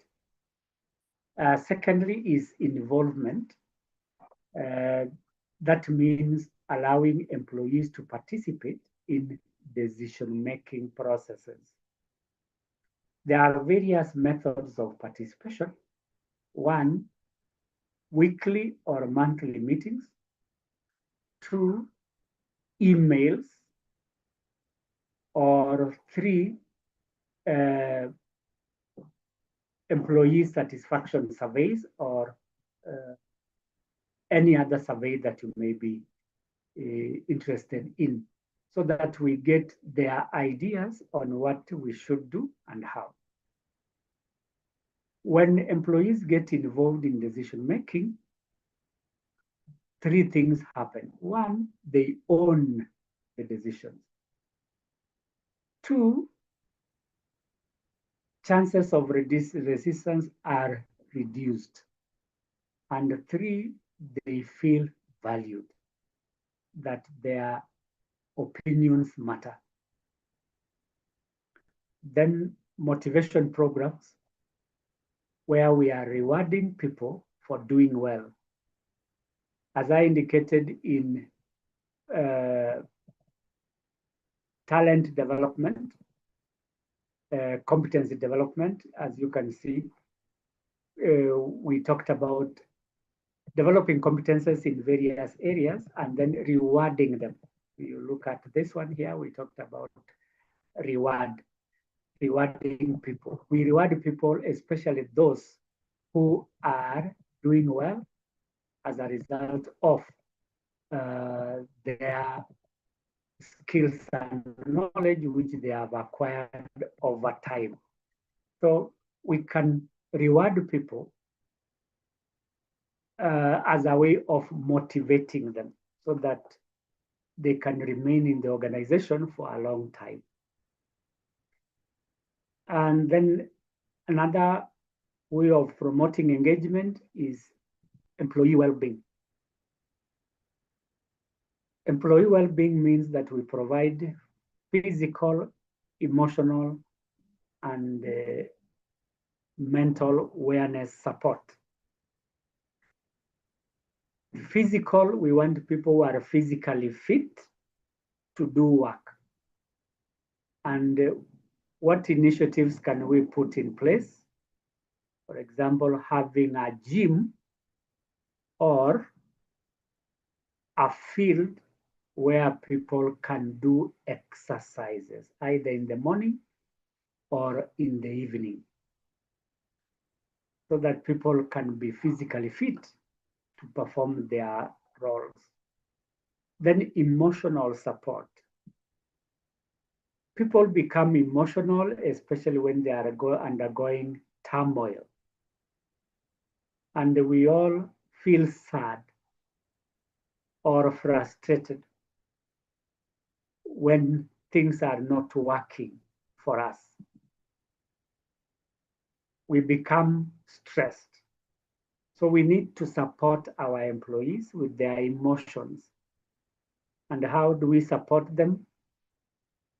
One, we have a buddy system where we are partnering employees so that they can share their experiences, including their emotions. Secondly, we can do counseling. When employees are stressed, that is an emotion, and we can counsel them. On mental wellness, we are saying that we want employees who are mentally fit to do their work. Mental health has become a very important aspect in today's organizations because of the potential for them to be depressed. Depressed or stressed employees cannot work. So we need to support them so that they are mentally stable to perform their work. So what are these initiatives again? We can talk about counseling as a mental support system, or two, giving them time off so that they can relax and feel rejuvenated. Another engagement strategy is collaboration, where people work together as a team so that they can learn from each other and also share their skills and knowledge. So when we want to enhance the engagement levels of employees, we take them for team building, not only in one department, but all departments, because we are all working for one organization, and therefore we should work as a team.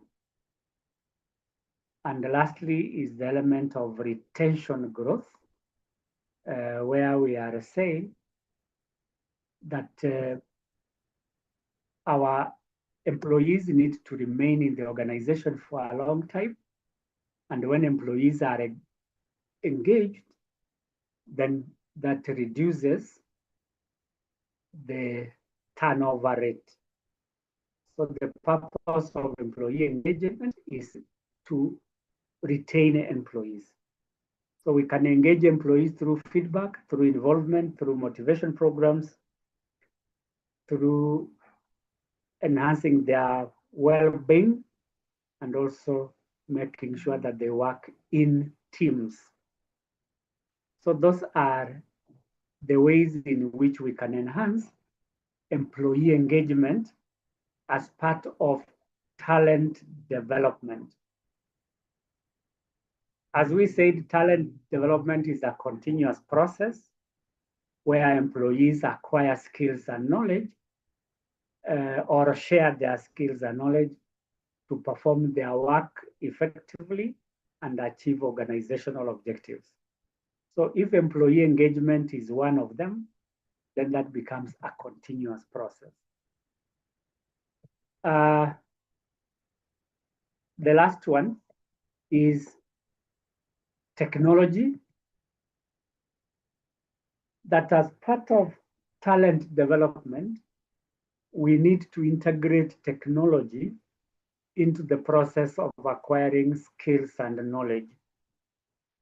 So through technology, we are able to enhance the efficiency and accessibility of talent development, that people can acquire skills and knowledge through technology, or technology becomes an enabler for talent development.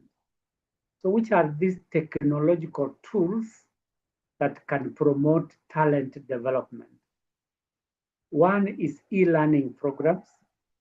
If you remember, we talked about training programs where we can use blended programs, both in person and online. Online learning can be supported through e-learning platforms.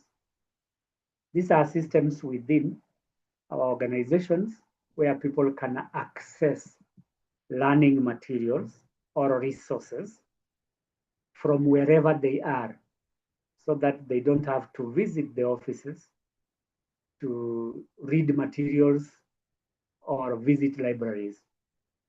So learning should be a continuous process, and through the use of e-learning tools, employees can learn on a continuous basis. Two is the adoption of AI, where AI is an imitation of human intelligence, artificial intelligence. And because humans are able to think, we can use technologies to think or even provide challenges for people to think. So we can adopt technology in learning and development, such as AI. So where do we use AI in talent development? One, we can use AI in training needs analysis, where we can assess people in terms of their performance and identify their training needs through the use of this artificial intelligence. Secondly, is through evaluation of performance effectiveness. And again, we can use AI to assess effectiveness of training. Three, we can use AI to identify training programs. So today, AI is a must almost for every organization, because one, it is able to identify training needs. Two, develop training programs so that we can personalize training. And three, we can evaluate training. Gamification is a tool where people have fun and learn at the same time. Just like the word suggests, game. So we make learning an interactive process where people can enjoy themselves. This can be through games that are in our systems, where you can use a game like chess. Chess is an interesting game where we use different members on the chessboard to achieve a competitive advantage. So those members are not there for fun. So you're talking about the pawns, talking about the castles, talking about the knights, talking about the bishops, the king and the queen. Those are members on a chessboard. And the people can use this chessboard to learn from one another. And AI can be embedded in this game where people make mistakes by moving the wrong members. For example, in HR, you make a mistake of moving an employee from one position to another, you will have affected them completely. They may not even learn anything, and then you end up losing as an organization. So as you are playing this game, you are also learning on the mistakes that you can make. You can also use cards where people are learning through the use of cards and where they should place their cards. The other technology we can use is the use of mobile phones, where people can access learning materials from anywhere at any time. You can use either your mobile telephones or you can use your laptops. And you can move anywhere and access the learning materials so that we do not restrict learning to the organization. By ensuring mobile access, we can enable employees to learn from wherever they are. Then lastly is tracking system. We can monitor whether employees are learning or not. And one example that provides feedback in real time is called the LMS dashboard. The dashboard enables people to see their performance in real time. Dashboards are usually visual. They make analytics for employees to see how they are performing or how others are performing. So if you have a dashboard, it shows you in real time how employees are applying their knowledge. So this tracking system enables managers to identify gaps and also develop strategies to bridge those gaps. How do we measure the effectiveness of talent development? One is to identify the learning retention rate. This is what people can remember after attending a training program. So how do you calculate this? So you assess the employees who can remember. You divide that by the number of employees who are trained, and then you multiply that by 100, you can get your retention rate. So who are these employees who can remember what they were taught? And therefore you look at the transfer of learning from the learning center to the workplace. If they are not able to transfer that learning, it means that they are forgotten. So you can give them a test to see how many people can remember what they were taught. And if you find that more than 80% of your employees can remember, then the learning process was successful. But if it is below 80, then there are questions that you'll ask yourself, what happened with the 20%? Why again ask yourself about the 20%? It's because of the cost of training. We want to train people so that they can transfer learning to their organizations and improve. So without this retention, then training may not have achieved much. So that's one way of measuring the effectiveness of a training program. Number two, performance improvement. When we set out to implement any training, we need to do a training analysis first. And this training analysis identifies the performance gaps. And I gave examples of performance gaps like missed targets, 2, experiencing problems, or 3, wastage of resources. At the end of our training program, we should see an improvement in obtaining or achieving targets, for example.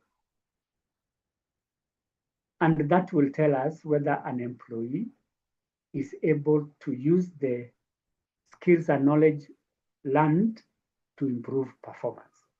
So if the performance remains the same, then talent development failed.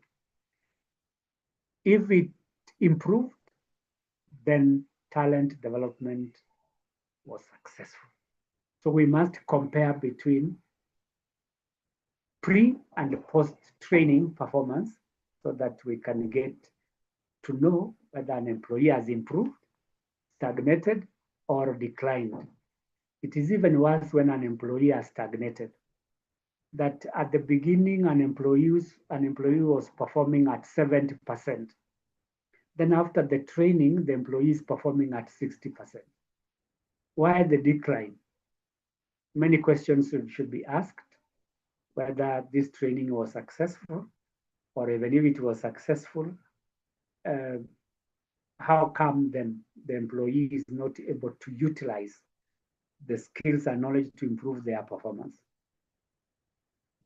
And then another measurement is training return on investment, where we are looking at the financial benefits that we get from a training intervention. So how do we calculate this? We look at the total financial returns after the training. You divide that by the total cost of the training, then you multiply that by 100. Total financial returns. For example, an employee has generated revenue or profits after training. So you get the total returns in terms of revenues and profits, and then divide that by the total cost of training. You multiply that by 100, so you'll get your return on investment.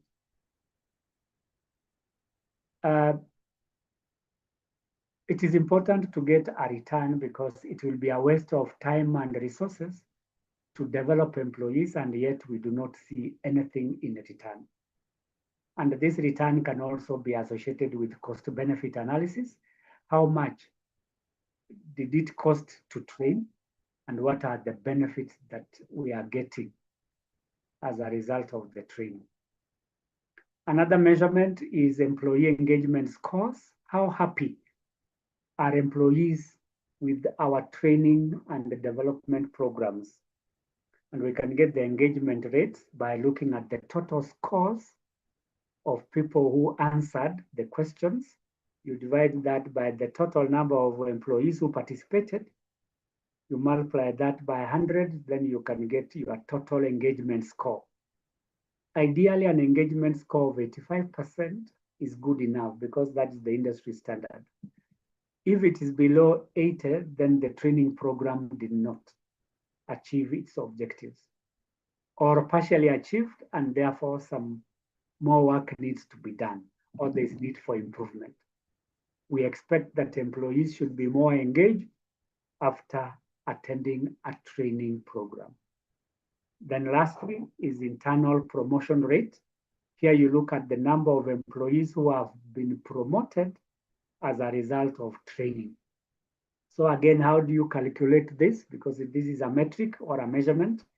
You look at the number of employees who have been promoted after training. You divide that by the total number of employees who are trained, and then multiply that by 100, you get your internal promotion rate. Ideally, we should not make it automatic, that once an employee has been trained, there is automatic promotion. But again, as a way of motivation, we look at whether employees have been promoted as a result of a training intervention. Lastly, are the challenges of talent development. And here we are looking at both internal and external factors that can affect effective talent development. One is budgetary constraints, which means that there are limited financial resources to fund training. I'm sure from your own experience, it's expensive to train people, especially for long training programs. And even for short programs like in a week, you may end up spending like 50, 60,000 shillings per employee. If you have 20 in a training program, times 60,000, you are talking about a lot of money. Many organizations may not have this money to invest in training, and therefore that becomes a challenge. It is a challenge because without training, employees may not perform well. Two, lack of strategic alignment. We always ensure that all the initiatives in HR, whether it is recruitment, training, performance management, are aligned with corporate strategy. For instance, the intention of conducting a training program is to ensure an organization has a pipeline of leaders to succeed others. So part of the strategic plan of an organization is to prepare people for succession planning. So if we train people without that in mind, then there will be no alignment. So we need to train people with the intention that we will prepare them for succession planning.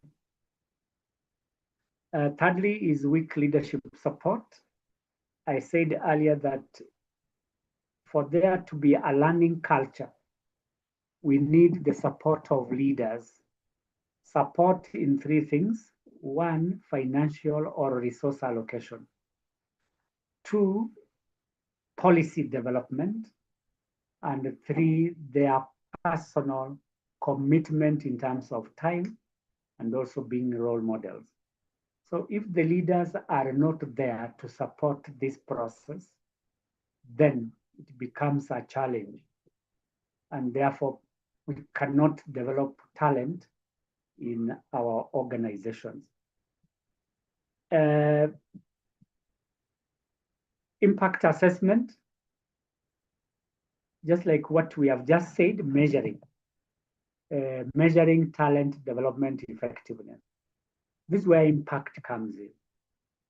That we need to assess whether or not the training or any strategies that we are implementing are creating a change in the organization. The change could be, one is talent engagement, that employees are more motivated. Two, retention, the employees are retained. Three, there is succession effectiveness, that we have adequately prepared people for succession. So if we do not assess the impact of talent development, then we may be investing in this process and don't get the results intended. And then lastly, another challenge is low employee engagement, where they are not committed to learning, either because the learning does not address their needs. Two, the learning is repetitive and therefore does not inspire them. Or three, they are not interested in the learning, and that becomes a reason for disengagement. So those are some of the challenges that face organizations when it comes to talent development. Then what are the best practices before we go to the next part? Best practices in talent development. One is alignment. As you can see, one of the challenges is lack of strategic alignment. So we want to ensure that our talent development initiatives or strategies are aligned with strategic objectives. That means they are connected to the corporate strategies. Secondly, we use blended learning. Again, as I mentioned, under the first strategy. The first strategy was training programs. And we said that we can do blended learning, where we use digital platforms as well as physical methods so that people can learn from one another. The physical or the in-person learning allows employees to collaborate, share experiences, and also to collaborate effectively, as compared to digital learning, which does not allow people to engage directly with one another. And therefore, that emotional attachment may be lacking. When you do a blended one, then people engage directly and also through e-learning so that they can acquire skills. Another best practice, and I mentioned this as a second strategy, mentorship and coaching, that we create opportunities for junior staff or novices to learn from senior ones and more experienced ones. So we can use mentorship and coaching as a best practice in talent development. Analytics, again, if you look at what I mentioned here, the metrics, the measurements for talent effectiveness. This is where we use analytics, where we collect data, analyze it, and then make recommendations based on that data. So by using analytics as a best practice, we are able to determine the effectiveness of talent development. And I've indicated several examples on how you can use analytics to ensure effectiveness. For example, I can go back and say that engagement scores. How do we measure the engagement scores analytically? It's by looking at the number of employees who are engaged. You divide that by the number of employees who were trained, and then you multiply that by 100, you'll get your engagement score. So if the engagement score is very low, then it means that your training did not do well. That is using analytics to measure effectiveness of talent development. And then personalization, where we are tailor-making programs to suit career needs and the development of employees. Personalization. And that is where the world is going, and that is the future of talent development. Personalization. So that we can develop communities of experts and also satisfying individual needs that are aligned with corporate strategies. Lastly, as a best practice, is adaptability, ability to adapt to change or be flexible. Why? Because our environment is very dynamic and requires different approaches in talent development. So if training does not work, then you use coaching. If coaching does not work, then you use career development. So whichever works for you is one that you can use, and also take care of any emerging strategies that can help you to develop your talent more effectively. So basically, that is the first part of our engagement, where we were talking about talent development strategies. So you remember our program, talent development and human resource information system integration. We have finished the first part, that is talent development strategies and the best practices. And now we go to the second part, that is human resource information system. So before we go to the second part, it's now our opportunity to ask questions or make comments. Anybody with a comment, with a question to ask, please go ahead.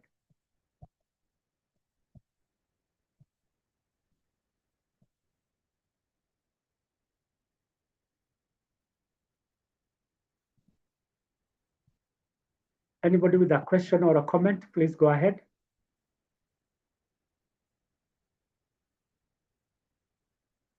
From my end, I can see Ruth Mora. Ruth, if you can go first.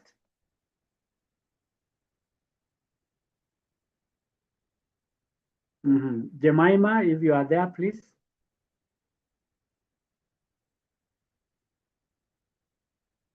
And lastly, Maurice Orwa.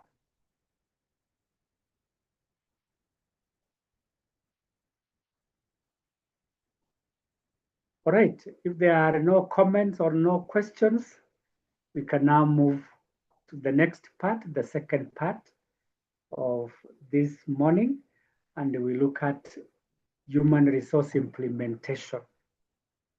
HRIS is a software that manages HR functions. It's a program. So which functions are managed from this system? There are all the functions like recruitment, training, performance management, employee relations, as well as talent development or training and development. What does it do? It automates those routine processes so that one, we reduce on time spent, and two, it can also reduce the cost of performing those functions. For example, the cost of storage, the cost of collecting data can be reduced by automating that. And then it is integrated with other functions like payroll, recruitment, performance, and training. Like I indicated at the beginning, human resource systems are used for identifying training needs and also evaluating effectiveness of training. In terms of accessibility, it should be accessible to all employees. And again, depending on the rights and the authorization levels, we need to ensure that employees have access to the learning materials and the learning programs, because that is what HRIS can do in terms of talent development. And then lastly, it also helps in supporting strategy by providing the analytics. These analytics are data-based systems where we can make decisions based on data that is contained in the human resource information systems. For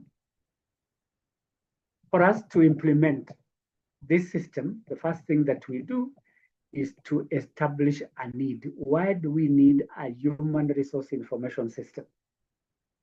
And the first thing that we do is to conduct a gap analysis by identifying the inefficiencies in our system. Inefficiencies related to the functions, probably inefficiency in the recruitment process. And one of the areas of inefficiency could be shortlisting candidates. If you use a human being to shortlist, it can take a long time. That becomes an inefficiency. Two, if you use people, they may be biased. That becomes an inefficiency. And the three, if you use people in shortlisting, they may need to be paid. And that becomes a cost. In training and development, which is our discussion in terms of talent development, inefficiencies can come in terms of identifying training needs. That if we use a human resource information system, we are likely to reduce the time spent on identifying training needs so that our talent or training needs analysis is accurate. So inefficiencies may relate to either time, or 2, inaccuracies, or 3, in terms of cost. And then for us to ensure that this system is implemented successfully, we need stakeholder input, contributions from all the people who will be using or who will be affected by this system. Particularly the employees, these are the end users, we need to get their buy-in. The managers need to be involved because they are the resource allocators. And we will get insights on how the system is going to work and what it should contain. 3, we prioritize. Prioritize the key functions that are going to be captured in this system. Key functions, like I mentioned, recruitment and selection, performance management, training.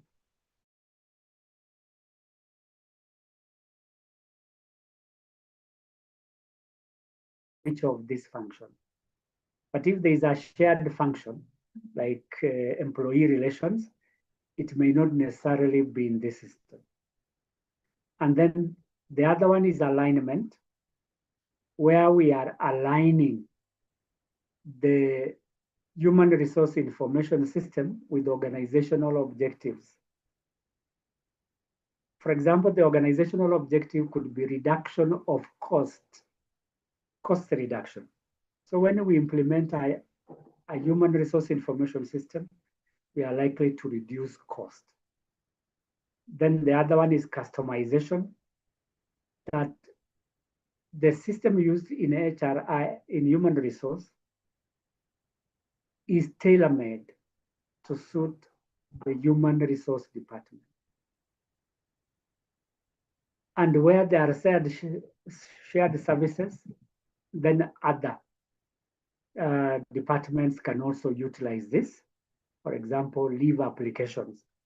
If the system can have a place for leave application, so everybody should be able to log into this system and get information about leave applications. And then resource planning, we need to identify the technical and financial resources required to implement the system. As I said earlier, and I wish to project that, one of the challenges we mentioned that is facing talent development is budgetary constraints. Money. Money is a key requirement even when we are implementing the human resource information systems. So in terms of need identification or assessment, we need to establish whether we have adequate financial resources and technical requirements. Technical requirements are trained people who are going to use this system. If not trained, those people who can develop the system internally. And then we can get them, we cannot get them internally, we go externally and outsource.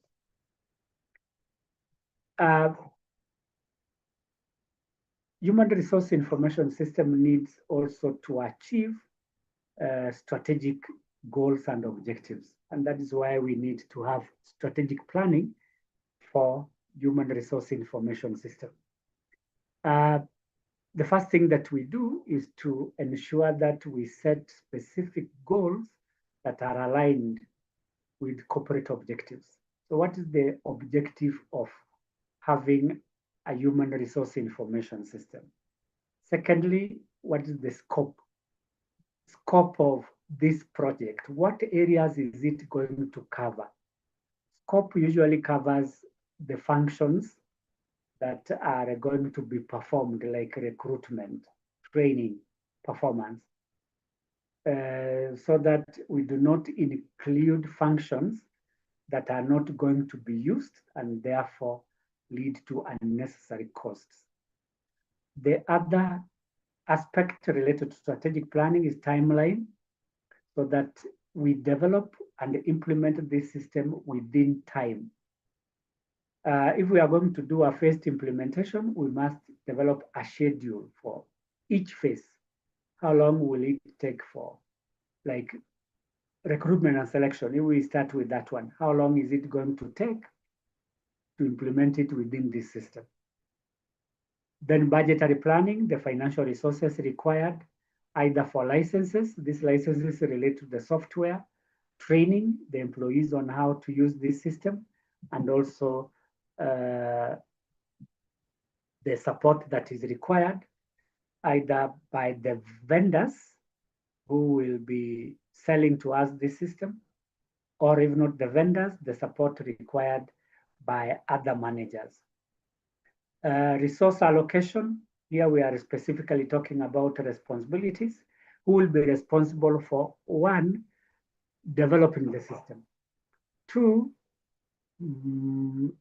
maintaining the system so that this system works seamlessly. And lastly is risk assessment, where we are looking at the potential risks that come with the implementation of human resource information systems. Most risks relate to data protection. Some of these systems can be vulnerable, for example, to viruses, to theft or phishing, or to loss. We need to plan in advance how we are going to take care of the data that we have in the human resource information systems. I've talked about stakeholder engagement as one of the key elements of this system. Stakeholder input when you are determining the need. And then specifically, we are talking about stakeholder engagement, where we want to get the input of all people. So what are the specific stakeholders? One, the top management. These are the people who will allocate resources. So these also become the champions for the system. If this top management is interested in cutting costs, for example, improving efficiency and effectiveness, then they should be the champions for the system. So let us engage them from the beginning so that we get their buy-in. Manager involvement, we are talking about line managers in other departments like finance, marketing, or ICT. We get their input because they are going to be using this system either to identify training needs or assess the effectiveness of the training in their respective departments. Three, we also get to get feedback from all these employees as a benefit so that we give them an opportunity to voice their sentiments. So employees get an opportunity, managers get an opportunity, line managers get an opportunity to give their opinions on how the system is going to be implemented and how it is going to work. Another aspect of stakeholder collaboration is the ICT. These are the technical people who are going to design the system for implementation. And therefore, as HR managers, we need to work very closely with these people so that we ensure that the system is working. And if there are any emerging issues, they are able to troubleshoot. The other one is vendor interaction. These are the people who sell to us the system if we cannot make it internally. So the vendors must be brought on board, one, for maintenance purposes, and two, for purposes of improvement. Sometimes we may have new improvements or new elements in the system, and we don't have these new elements. So we have to get in touch with the vendors so that they can upgrade the system, not just maintain, but also for upgrading. And also stakeholder engagement also helps us to get input from everybody. Data security is another very important aspect related to human resource system integration. So how do we ensure security of data? Encryption. Encryption ensures that people don't read data on our systems, especially unauthorized persons. So if data is encrypted, it means that it's written in a language that cannot be easily read by any other person.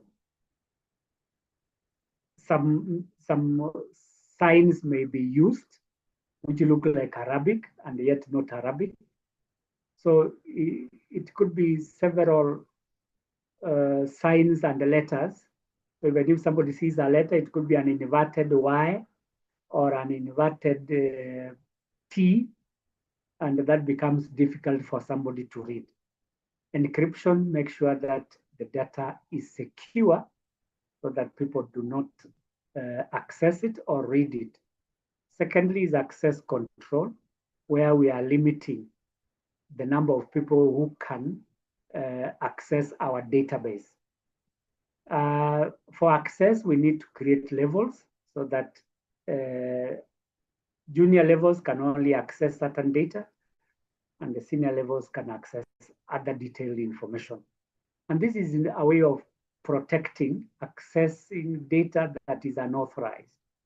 So the levels of control give levels of authorization. Otherwise, if we give unlimited access, some people may access this information and can misuse it or even steal it.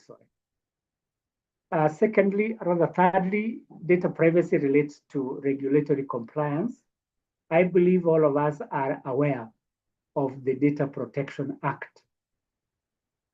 Data Protection Act provides certain requirements on how we can manage data related to the employees and their security.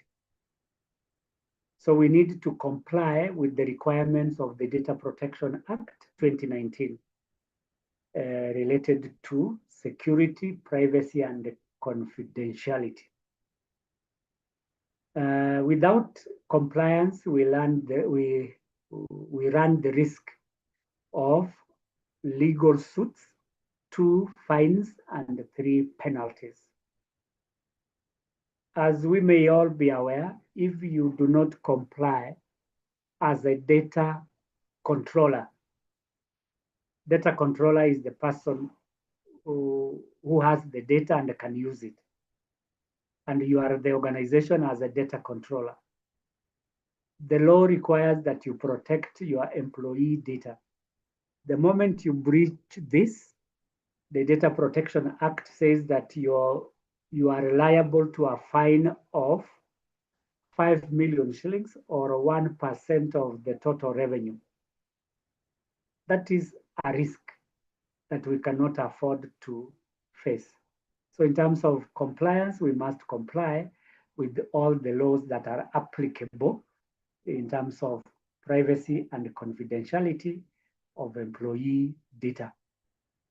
Then audit, we need to audit our system to ensure that whatever is contained in our system is accurate, 2, is relevant, and 3, it is current. Otherwise, if it is not, then we might having a system that is of no use to anybody. Then backup system in case we have problems with our database, which is human resource information system, we can access it from elsewhere. And today we talk about cloud computing, where we can store this data somewhere outside the organization. 1, to protect data from unauthorized access, or 2, we ensure accuracy of the data so that we don't have people tampering with it. And then lastly, we need to cultivate trust among employees by ensuring that their data or information is not shared with anybody within or outside the organization. We want to ensure that the users of this system adopt it seamlessly. And that is why we talked about stakeholder engagement. So when we engage stakeholders, then we are likely to ensure that they adopt the system. So to make sure that they adopt it quickly, what do we need to do? 1, conduct awareness campaigns where we create awareness of the system and how it works, as well as how it is going to be beneficial to them. Secondly, we use change agents. These are people who are always willing and be the first to embrace change. So we use them so that we can use them as our change agents or promoters of change or change champions. As a best practice, we need to pilot test this system so that if there are any teething problems, they can be addressed before we finally implement the system. So piloting helps us to test whether the system is going to work or not, and then take corrective measures in time. Then another strategy, ensure that the users are trained so that they know how to navigate various functions when they are using this system. Continuous support, especially having a help desk or manuals. A help desk is where you have people to answer questions in case people or the users face challenges in using the system. So help desk is an office which receives queries or feedback on how the system is working so that we can make continuous improvement. And lastly, we can give incentives, though not always, incentives for motivating people who adopt the new system. So this incentive can be a bonus for somebody who has adopted the system and is working well with it. System integration, because we said that it is human resource information system integration. So how are we going to ensure that it is integrated with all other functions? So the integration part talks about payroll, recruitment, performance management, learning system, as well as finance. All these aspects or functions should be embedded in the system so that if you want to get the payroll, you can get it at the click of a button. If it's recruitment and you want to find out how many people have been recruited in the last 1 year, you can get this. Performance, you can get the performance levels of all the employees using this system. Learning and the development system, then we can use LMS, which is learning and management system, for training employees. It keeps all the records of the number of employees who have been trained, the training programs on offer, the number of trainees on a training program, the number of employees who have completed that training, and the number of people who are using their skills and knowledge after the training. So this can become a dashboard which we can use when we are assessing training. And lastly, finance system, where we can use this system to do budgeting and do cost analysis. Training and the capacity building, as I have indicated, is one of the ways of ensuring that the system is adopted. Training program, if you look at bullet 4 from your screen, training programs. And then we have given it more detail by saying that training is very key when it comes to implementation of the system. And which kind of training do we give? Role-based training. For example, in HR, we train people on how to use the system in recruitment and selection, in training and others. Then secondly, interactive sessions where the system can be queried to give more information about what should be done, when and how. Thirdly, e-learning, where we said from earlier on that instead of people coming physically to learn in the organization or going to a learning institution, we can embed in this system an e-learning system where modules can be posted and the people can learn from wherever they are at their own speed and at their own time. Then there are super user groups. These are selected experts, probably in other departments, who can access this system and get information. The second last aspect that we need to talk about in implementing the human resource information system is change. That we are changing from manual to automated system. HRIS is an automated system. So if we are migrating from manual systems to automated systems, that implies change. So for us to manage change effectively, we need to communicate.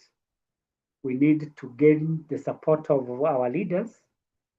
We also get to get employee involvement so that we obtain their input. Again, we train people so that they can acquire skills on how to use this training, rather this system. Otherwise, without training, they may not have the confidence of using the system. They will be facing many challenges.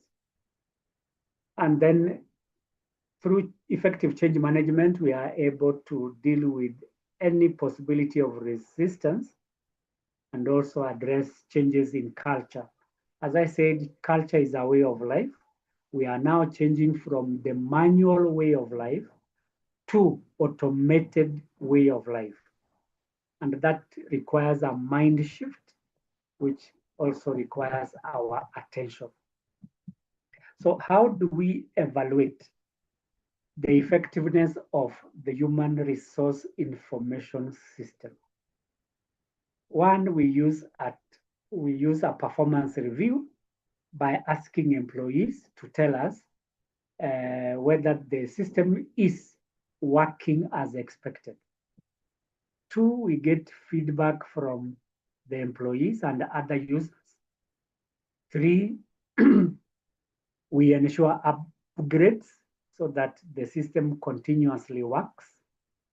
Where there are technicalities, we can troubleshoot using our internal staff like ICT or inviting the vendors. And then we do a return on investment analysis. How much have we benefited from this system since introduction? So we look at the benefits against the cost of training, the cost of buying this system. And you look at the benefit in terms of time reduction, cost cutting, and also level of satisfaction. And lastly, sustainability, ensuring that the system works for a long time, and that can only come about when we maintain systems and ensure that they are in good working conditions. Again, we look at the common challenges that face us when we are implementing systems. I've already mentioned some of this, one of which is resistance to change. Many people resist change, especially technology. You remember when COVID came, people had to start using technologies away from the organization. And quite a number of employees could not find it easy, especially those that were not technologically savvy. Then secondly is the budgetary overruns where the costs exceed the benefits. And that becomes a challenge because we have spent so much money and yet the system is not working. Or if it's working, we are not getting the benefits that we expected.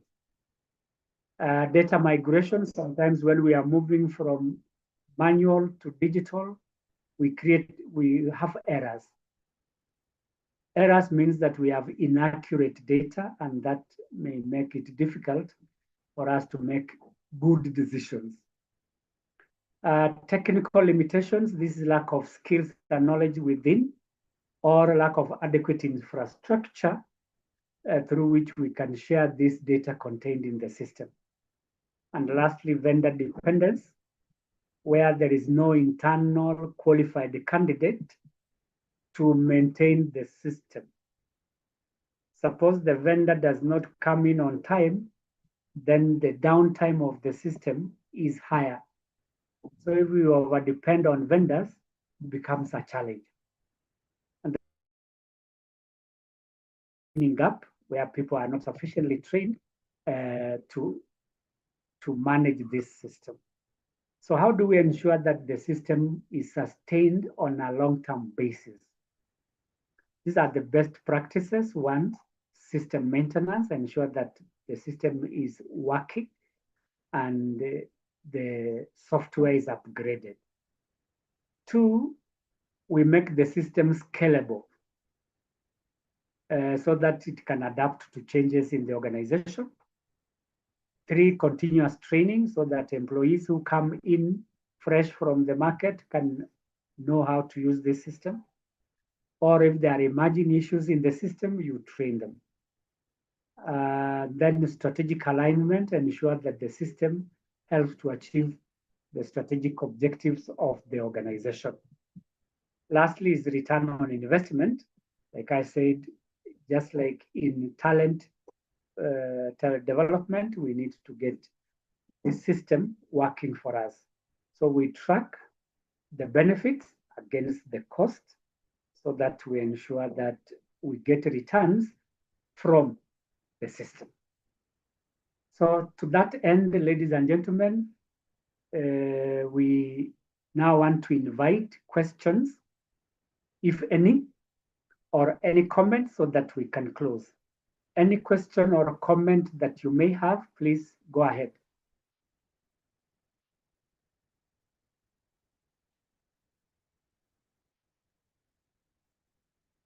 Any questions or comments that you may want to make? All right, apparently there is no question. And on that note, I wish to thank you very much for your participation. I look forward to seeing you again today in the afternoon for another interesting session. Thank you and bye for now.